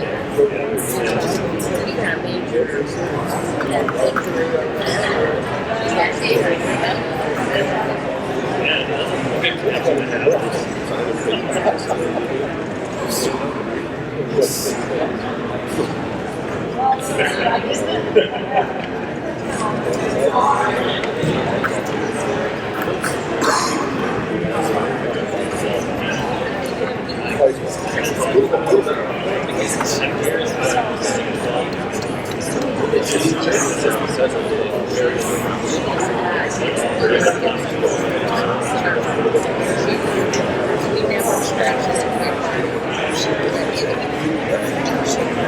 yes, we share.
All right, we will go ahead and get started.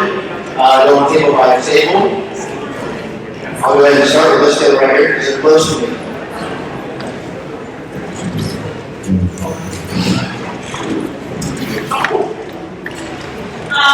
We just want to say we really like the new layout. And it looks great, and we have all positive stuff to say about it. So that's what it is. We think anything about it, so change. So it's all good.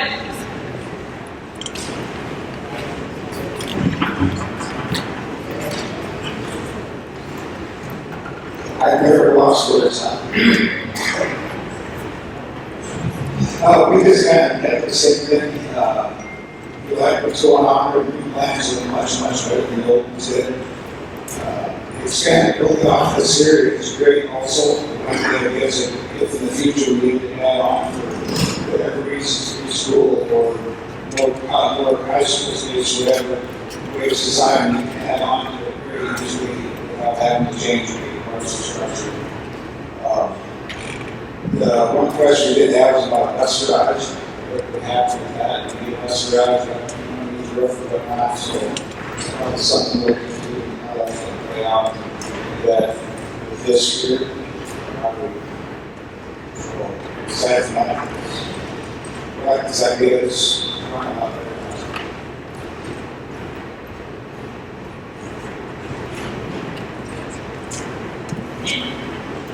Well, this table, a lot of took off.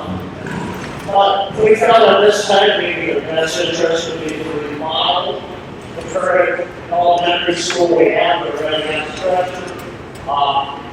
It would be great for all St. Rose buses to remodel. We have bus service and everything there. Because right now we have a working relationship with St. Rose, but that doesn't mean things won't change in the future. Here's another problem. St. Rose closed and still work. What we currently have set up here does not accommodate St. Rose students. Still not enough classroom space for the additional students that will be coming on board. So then what? Do we remodel again? Do we add on again? we need to figure out another thing is costs that this was, figured out was in June, I believe, right? What were the costs? I mean, Things that ran up. So it's 18.5 million as of right now, gonna reflect the costs of this project.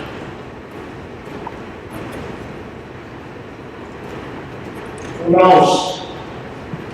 And, costs of materials go down.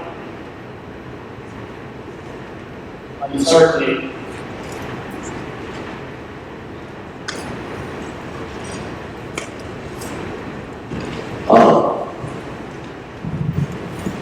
We had a couple of teachers at our table. So one question we had was like the elementary rooms they're at, what the student capacity is of them. Limit. Also, I had a question on the bus garage. If it's getting moved out or see about that. And also had a question on what happens to the existing shop. Obviously, gets moved or demolished. And the other comment we had was, it looks like the board did a good job of getting it down to what's currently needed. But just remembering when we moved into this building 30 years ago, about a year later we went, why didn't we just do this and this? You know, and I guess if this is going to happen, you know, if there's government mandates coming for free preschool, whatever comes down the line, it'd be, you know, things to be ready for. My question was parking lot. How does is the parking lot comparable to what we have now, space-wise? Or do we need to go south more? Which counties be done? Parking would be a challenge. I was a park truck and take 2 spots, so.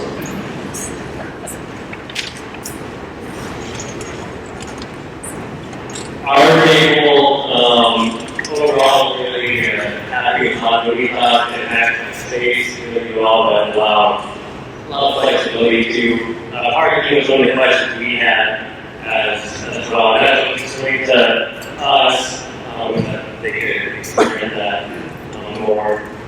Yes, too, and I had a lot of the basic things at the high school that was missing from having a wrestling or having a stage. Like one of the basic things that I was missing, which I feel we mistakenly microphone in the track, so it's just not having a track. The only one who disagrees is go hard on it too long. But as a whole, we really like it.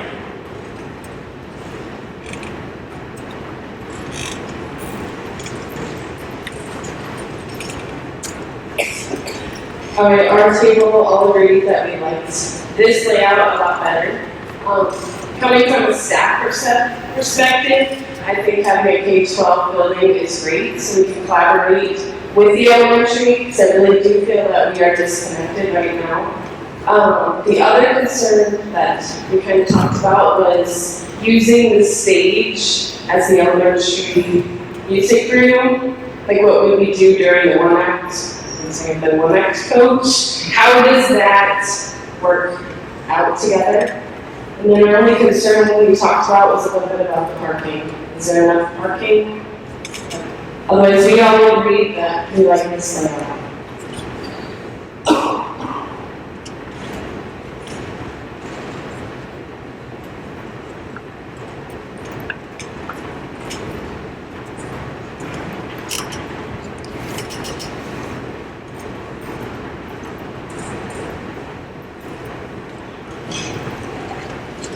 All right, at our table, we see that you're doing some of the notes. Some of the main things, we have a couple teachers on staff, so a couple of the main things we talked about were, I know we have a shortage of elementary room space for guidance, speech, parents, and things like that. So I know we came over and we saw a few things like where there could be. So those were some things we addressed. I think those were filled pretty well. I know preschool, they were talking about with the funding, whether it would be funding in future years. We could add on, or they said that they could add on to the south of the kindergarten rooms. So we have understanding that does come up in the future. Parking and all was addressed. They were saying how you could, I believe Greg was saying, to the south of the parking lot that there's going to be concrete where it's mud right now, so you can also park there. There's some other. Oh, yeah, lockers. So we talked about where the lockers would be at the classrooms, are they going to be inside the classrooms, outside the classrooms? I know we talked about the bathrooms, transitions. I know that the first through third grade and 4 through 6, I know I'm the third grade and we're using 6, that we can use them at the same time. And she said usually transitions are different, so I know those are some of the main things that we talked about. But overall, the layout, I know we talked about the layout, and there's room for expansion in the future, so overall, I think our tables are pretty happy with the layout.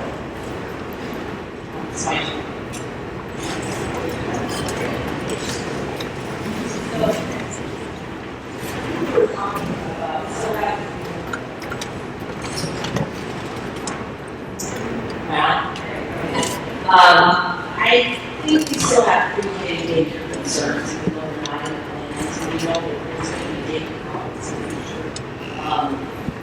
So pre-K, there was an incentive for us, and I'm not sure that's out there. Asking for my first, years we passed that up. I think even if the church even take on the daycare part of it, whoever, something like daycare is going to be an issue. For sure, bathrooms for the elementary, there probably should be a lower elementary bathroom and an upgrade elementary bathroom. There's a lot of behavior issues, and I don't think we want to issues and even though they go at different times of the day, they're still going to end in the bathroom at the same time.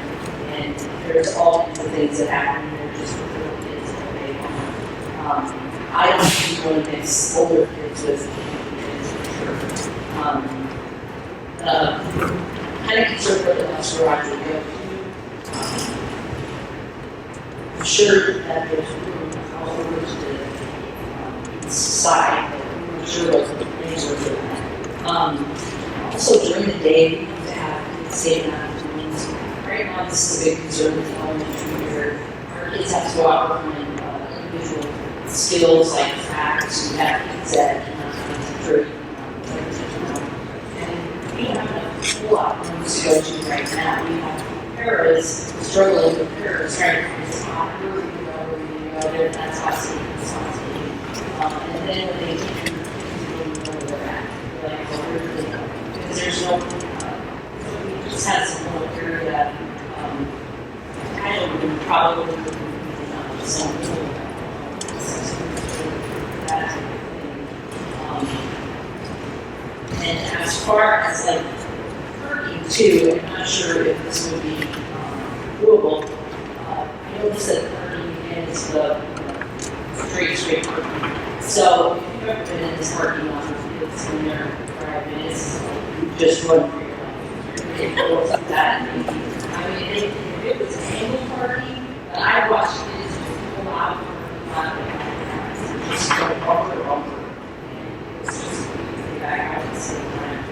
It's just drivers that pay that's not the number of sides of that.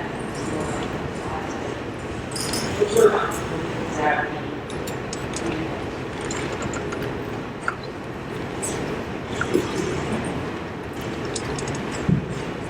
Okay, I would say our table is pretty much in agreement with some of the other tables here where we like the current layout over the previous.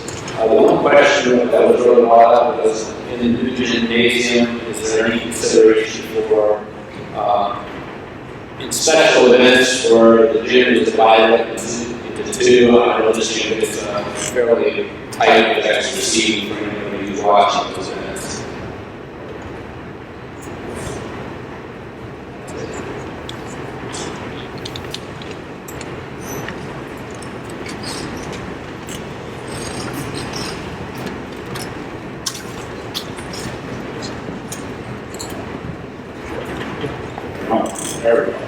These gals are all scared of dogs, I guess I'm stuck with the gals. We all agree here that those plans look lot better than the last time. Other than that, we just, probably run pretty much the same concerns as everybody else, and, one we had, the board, have you made any leaning toward one or the other of having a bond election this year or in 22? That's my question.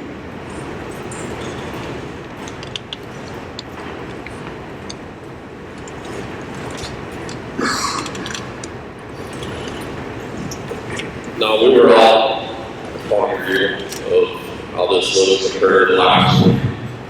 Just questions, I guess, concerning we had, the elementary coming out of this, you still got St. Mary's routes coming out of school. You're gonna have that much more traffic after school now, so maybe another street, an outlet, be great for it. Just cut down on the traffic at 121. And the question I guess I have, the teachers get a lot to say to some of the layout on the blueprints, on what they're looking for in their classrooms too. What's gonna help them. I just look at here, it looks like the ag room is gonna be down at the bottom there. I know they're gonna share that with, Mrs. Mann and Brooks Center. Just curious, how much room they each get. Maybe they share the whole thing, or they got something out there. I know they got a greenhouse that, there's a lot of jobs that you can make, if they keep that greenhouse thing going, and even expand that, if you would make it on the outside, that would help that be a little easier, I guess, for, that's all we got.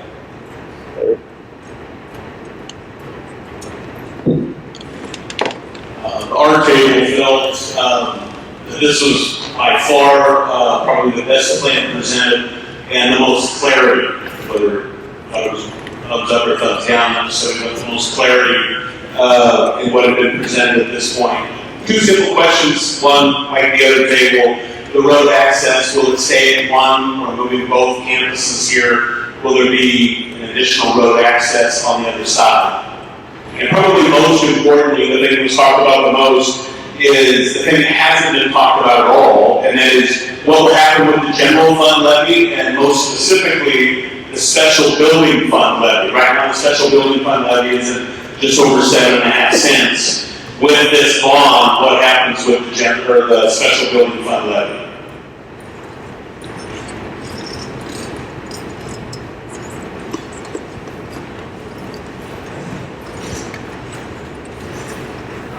I think for the most part, we were really pleased with this model. Really played out pretty well. I guess I can't see how the otherwise we didn't have anything for this.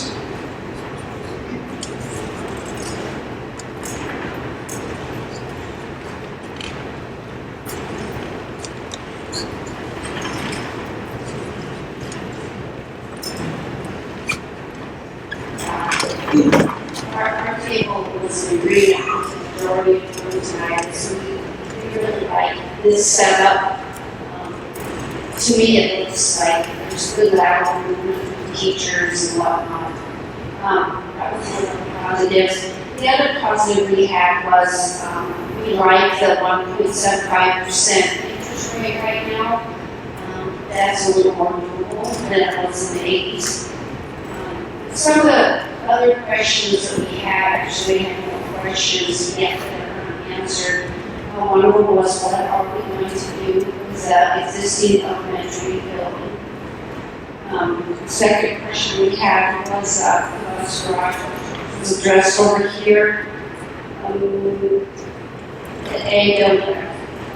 We talked about the A building. Another question we had, what is the benefit of a flat roof versus a gable roof, which is better, which is not? And that's what I have. Is there a value to the lot at the elementary school? Is there a value to that? What can we do about that? That's what we have at our table.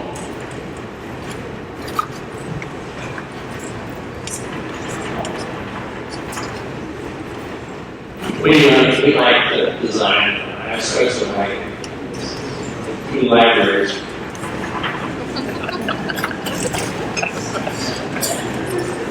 Other than that, we have some worry about like there's parking, lots of money or other than that.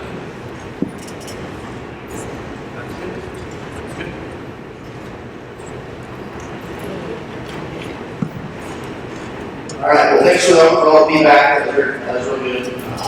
So that's what we want feedback on ideas, suggestions, thoughts, anything. So now what we're gonna do, we'll go ahead and get everybody, Larry said earlier, we're gonna give everybody the opportunity to talk, and get that chance to ask unnecessarily during the meeting. So, before we get started here, just a reminder,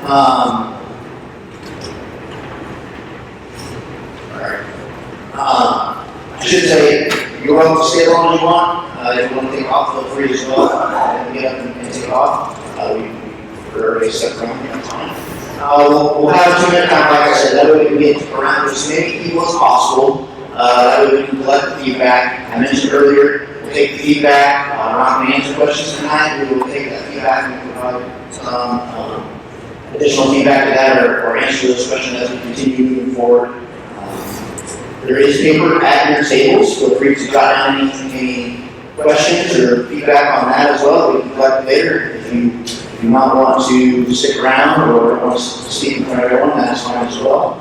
And before we get started here, I do have a couple board members that wanted to talk real quick. And then after that, if you just raise your hand, I'll bring the mic around to you and give you a chance to speak. I believe Roger's going to talk first.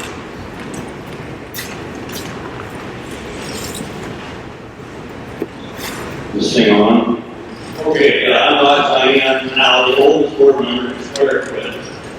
And I was back in school when they had chalkboards, but I feel better because Roger was back when they had chalkboards. So he kind of ages. I was involved in the bond issue on the steering committee with passed this on. And when we did that, we were jammed up as to we had to do something with the old school building down and it was done. And so we did the same thing we did here. It was done a little differently. It was kind of in the same program. And what we found out was that we probably could have passed a little more expensive building. It was passed by 75%. I got calls night and day. I was nothing at the time. I'm calling the barn right now. And there was pros and cons. And when it was done, we had a community that got behind it. I remember talking at the meeting to present the bond that I was most concerned about the fact that in Spencer neighborhood youth, they had gotten a big argument about school. And it ended up becoming an issue because then youth invited a nuclear waste dump into their community because Spencer had denied it. It separated that area of the country where there's people who don't talk to each other. They did not. I think what we got to remember in this deal is that my dad always said you can disagree without being disagreeable. And I think that's what we're shooting for here is to come up with a plan and try and get behind it once we approve it, whatever it is. The other thing I wanted to say is when I became a board member, one of the things that really kind of shocked me was the fact that there's so many things that we really don't get to decide. We talk about two things. We need two things. I have that all as well. Title 9 says that if you offer a sport to a male, you have to offer a sport to a female, so many words. And there's percentages and all that. Those are things we don't get to decide. And that is decided by the state or by the federal government. And I had a person tell me that they didn't think the schools could sue. And we were at a meeting here a while back. It was a completely different issue. But I finally asked the superintendent, I said, what did the school attorney say?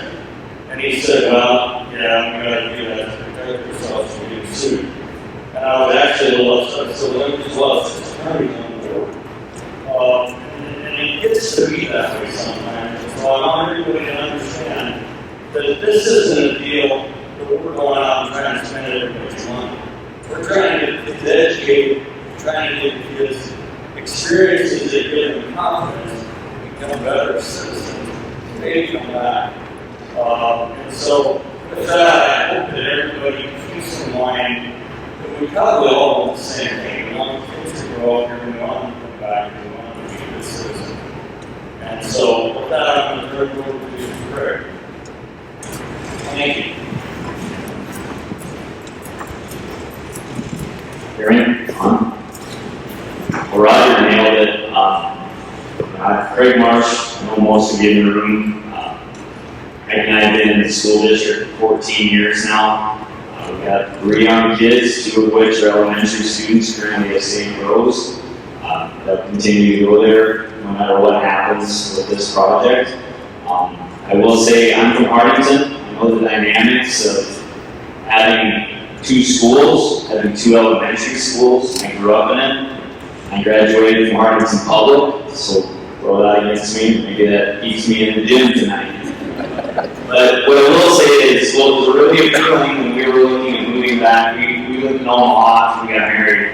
And what was really appealing about Crofton versus moving back to some of the other local towns in the area was that continuity, that no matter which options you chose, we all ended up in the same building. And it was all said and done. And I think Roger really nailed it, that that's really what we need to do here is, no matter what the ending number is, no matter what the ending project is, we need to get behind it. This really seems like a community 14 years ago that could get behind something and push towards an end goal. And that's really what we need to figure out how to do in this scenario. It's always going to be too expensive. The best time to build is always going to be 5 years ago. Larry mentioned that earlier. I think a lot of it is we just figure out what's going to work. And if we can all get behind it as a collective community and everybody still talks to each other at the end, this is all going to go awesome. From there, I think we're going to open it up to anybody that would like the mic.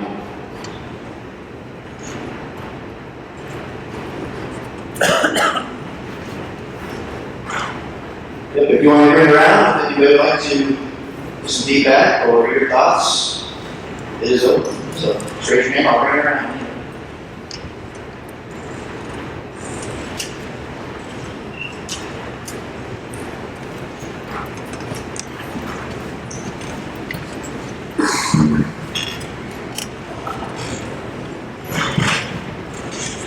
Thanks, Chris.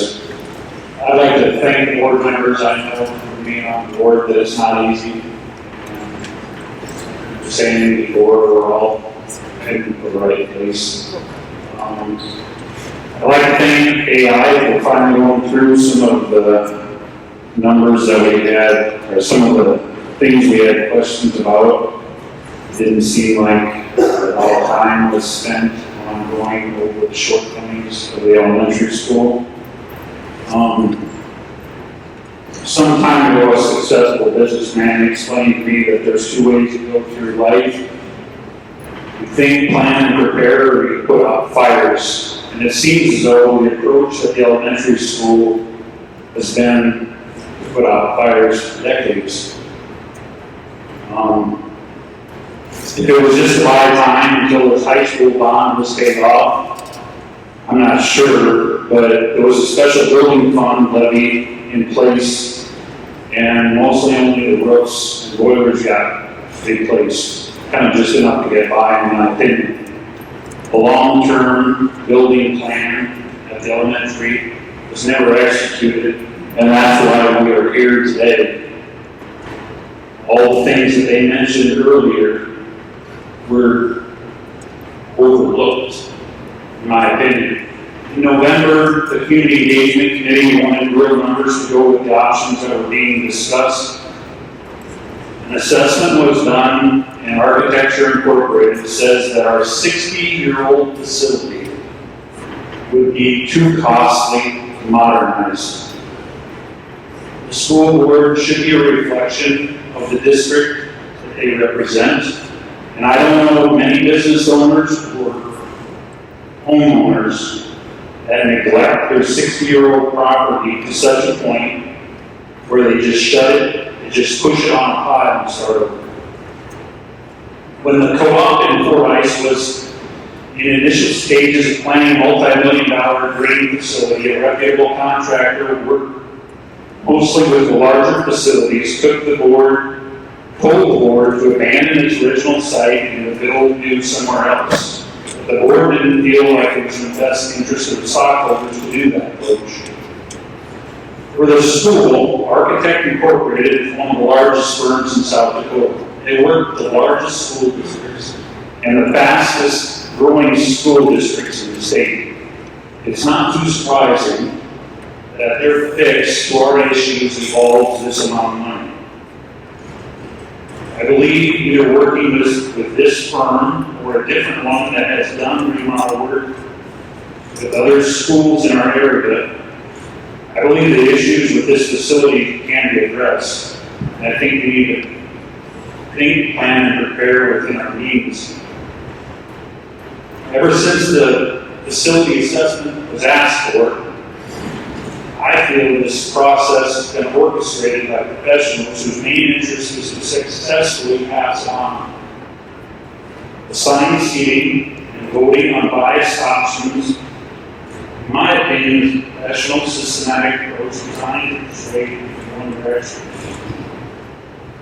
It gets your agenda in the paper, but it doesn't bring ideas or people together. The people on this board represent who they represent will be paying for these improvements, and I don't believe that most ag producers can afford a bond levy of this size. The school board works with a budget. Most people are familiar with the budget. Why this budget, why we didn't start with a budget at the beginning, I'm not sure. But the tax implication of the project, this amount for an ag producer is not a lot to budget into most operations.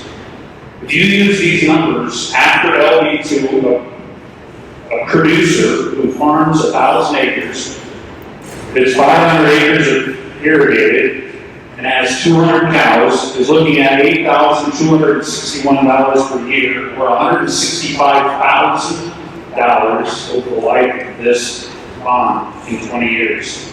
And that's only if rental rates go up at the levy rate. I have kids in elementary as well as high school. I believe that we need to address these issues, do it in phases, and do it affordably. At the elementary school, if we build, say, a 10,000 square foot north of the existing entrance to accommodate some of the obstacles that we're facing, secure entrance next to the offices, handicapped restrooms, classroom space for kindergarten, special ed, take into consideration fresh air intake, maybe a commons for the lunchroom, start with a budget, abandon the unattached building and move those classrooms into spaces freed up. Put a plan in place to address the issues in the other areas over time in phases. Maybe without the expense of an architect or a manager at risk.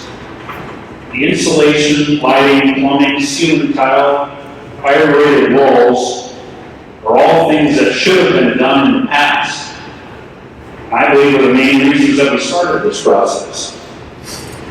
Our high school needs some changes, but also wants some changes. Priorities have been discussed, but in the way in which these topics were presented, it's hard to put a stop on them. The locker room, stage, shop areas, wrestling room were mostly cut out of the original high school, I believe. If we rank them in importance and see what price tag comes with them, talk to our teachers and coaches, some of the options needed to be acted on, then consider a long-term plan at this high school to keep this building up to date. I've been to the meetings, I helped the school board in the architect interview process, I agreed to help in the selection with the manager at risk, I crawled into the ceiling tiles and looked at the mechanical rooms and the air handlers, and just because someone chose to put out fires in the past 2 decades, doesn't necessarily mean that we have to spend $18 million on a new school, competition gym, and everything else. I just think if we took a step back, utilize our resources in a conservative approach, we can plan now and do it in phases. Orderly.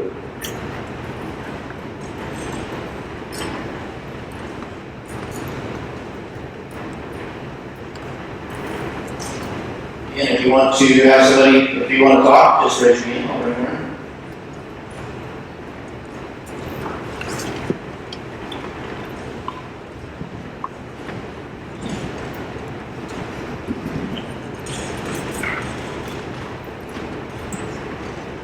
Mine is probably more of a question, I guess. So if the taxes go up as a farmer, my goal every year is to make more money. So for the next 20 years, you're paying 8,000 more in taxes. Are you going to donate 8,000 less than those possibly? I think it's you asking those beyond operating donations.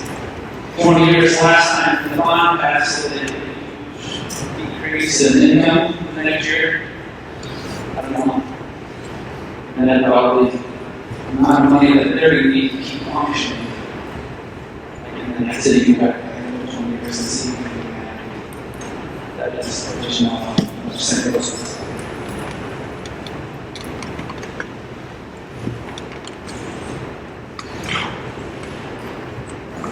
Anybody else?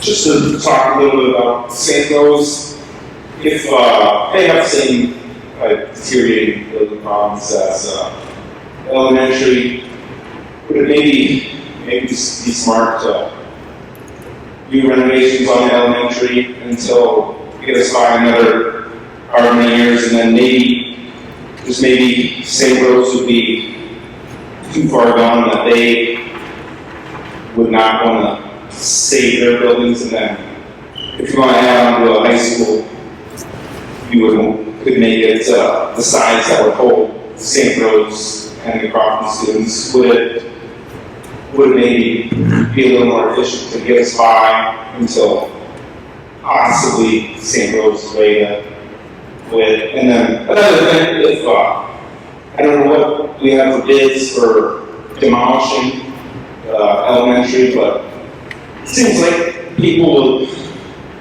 easily fork up. I've heard $300,000, I've heard $500,000 to demolish that. Couldn't we just take that money and spend it on renovations, and then you'd be a little bit money ahead for the next, I'd say, however many years they get to. Just a thought.